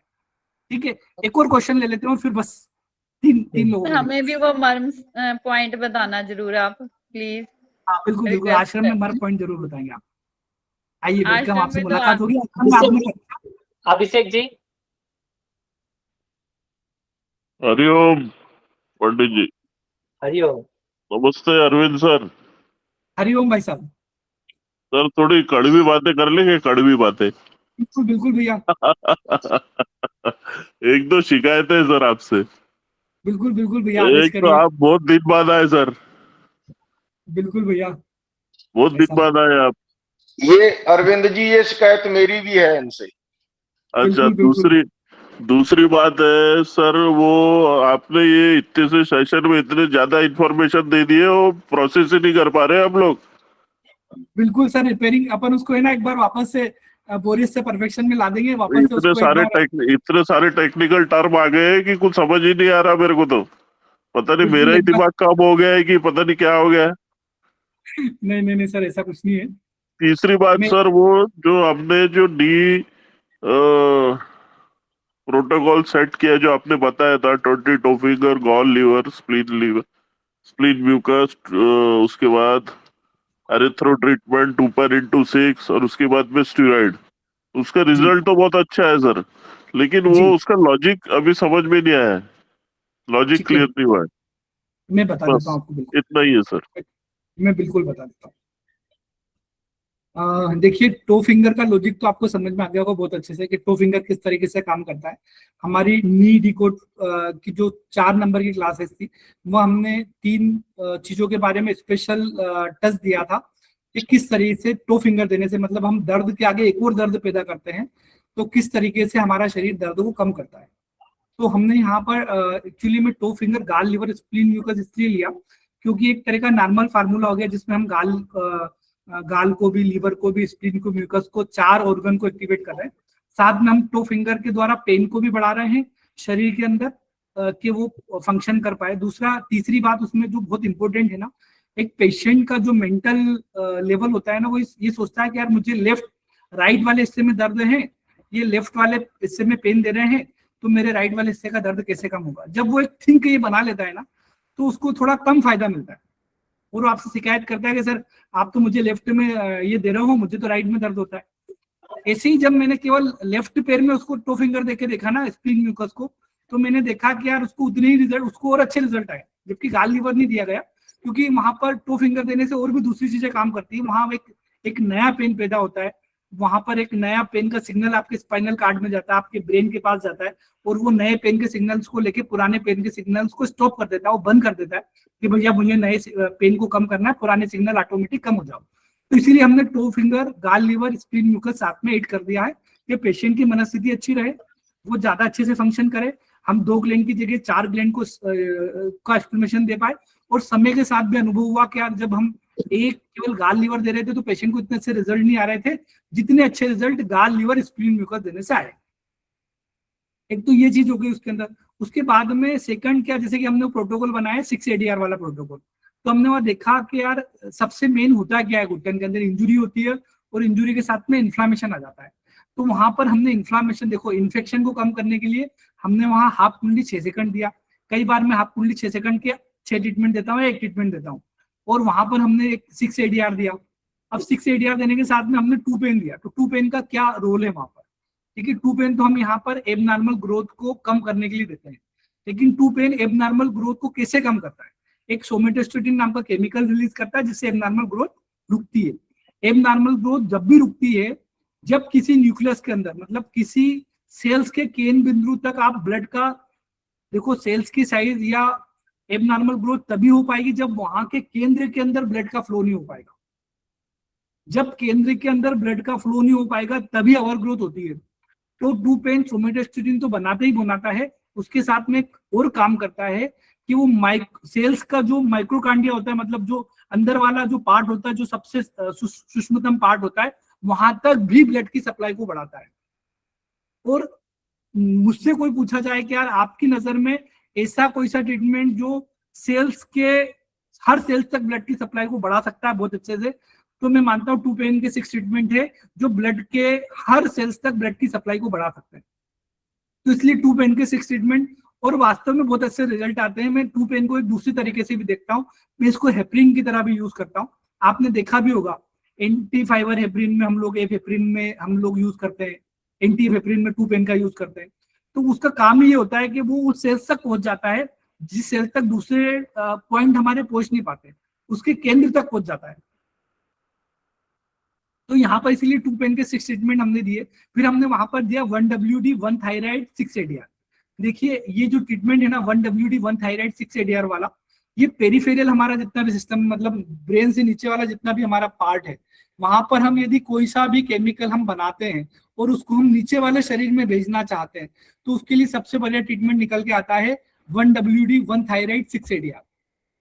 ये गुरु जी का बनाया हुआ प्रोटोकॉल है।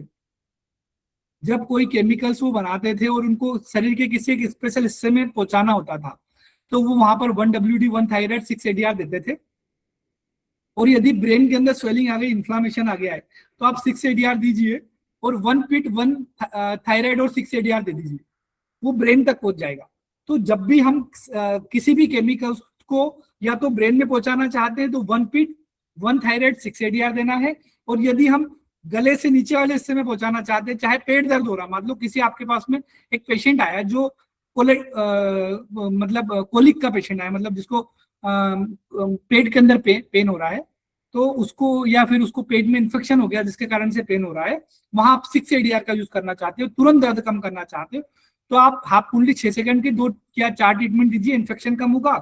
6 ADR का एक ट्रीटमेंट दीजिए, फिर वहां 1WD 1 थायराइड 6 ADR दे दीजिए, उसका पेट का दर्द तुरंत ही बंद हो जाएगा यदि इन्फ्लामेशन के कारण से।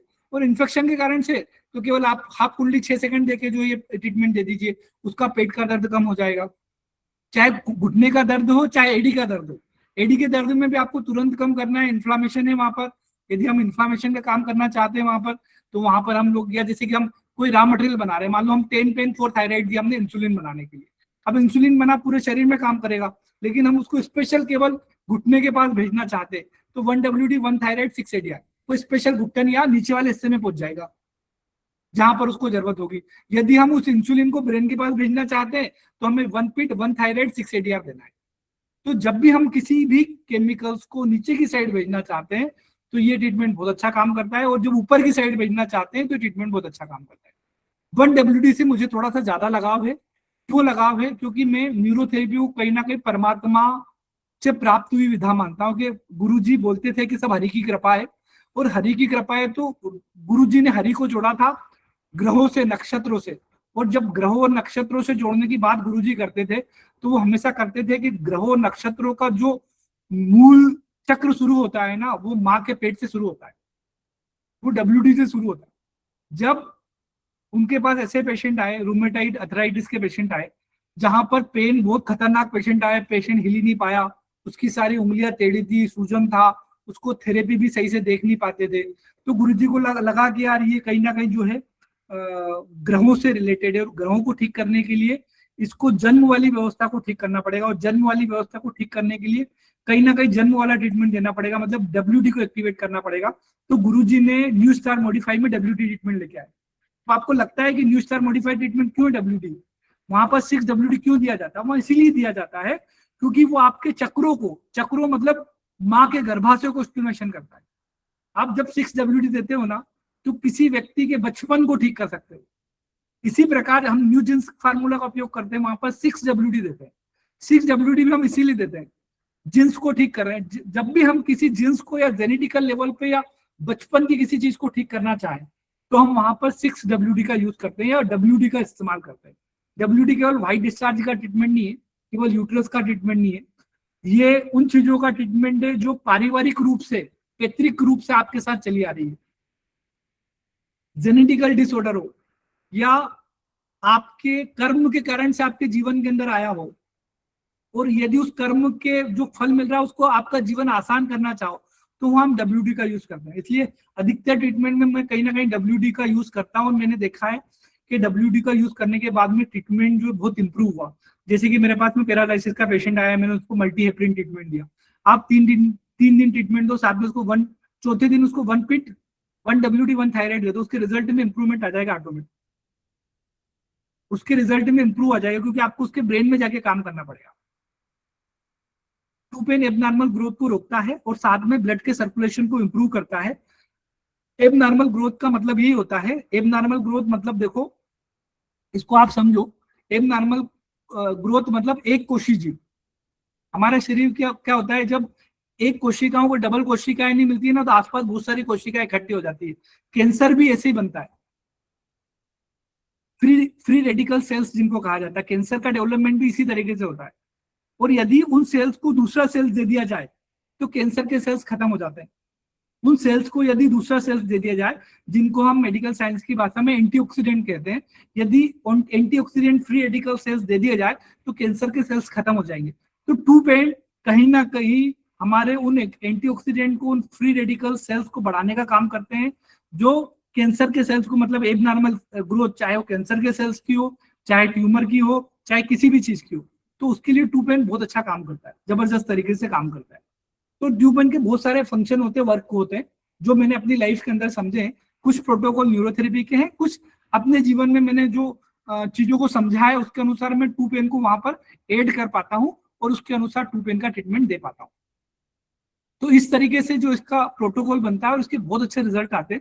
नी पेन के लगभग आप ये देखिए कि 10 में से 9 लोगों को इसके रिजल्ट आएंगे, 10 को ही रिजल्ट आएंगे। बस आपको बीच में छोटे छोटे ट्रीटमेंट जोड़ना है। किसी को इंसुलिन फार्मूला देना है, किसी को विड्रॉल फार्मूला देना है, किसी को माइल्ड मल्टीविटामिन देना है, किसी को लार्ज फोलिक ब्लैक देना है, किसी को 125 डिसीज देना है, किसी को इंसुलिन देना है, किसी को OLVDF देना है। बाकी सेम फार्मूला है क्योंकि मेन तो इन्फ्लामेशन होता है वहां पे, और सेल्स तक ब्लड की सप्लाई को बढ़ाना होता है। और सेल्स तक ब्लड की सप्लाई को बढ़ाने के लिए बहुत अच्छा ट्रीटमेंट काम करता है टू पेन के 6 ट्रीटमेंट। क्षमा भी चाहता हूं आपसे, आप हमारे बड़े भाई हैं, आपसे बात करके बहुत मजा आया, धन्यवाद। मैं आपको शायद टू पेन से थोड़ा सा परिचय आपका करवा पाया होगा, और 1 WD 1 थायराइड 6 ADR 1 पिट 1 थायराइड 6 ADR से भी आपका परिचय करवा पाया होगा। बस अब किसी का क्वेश्चन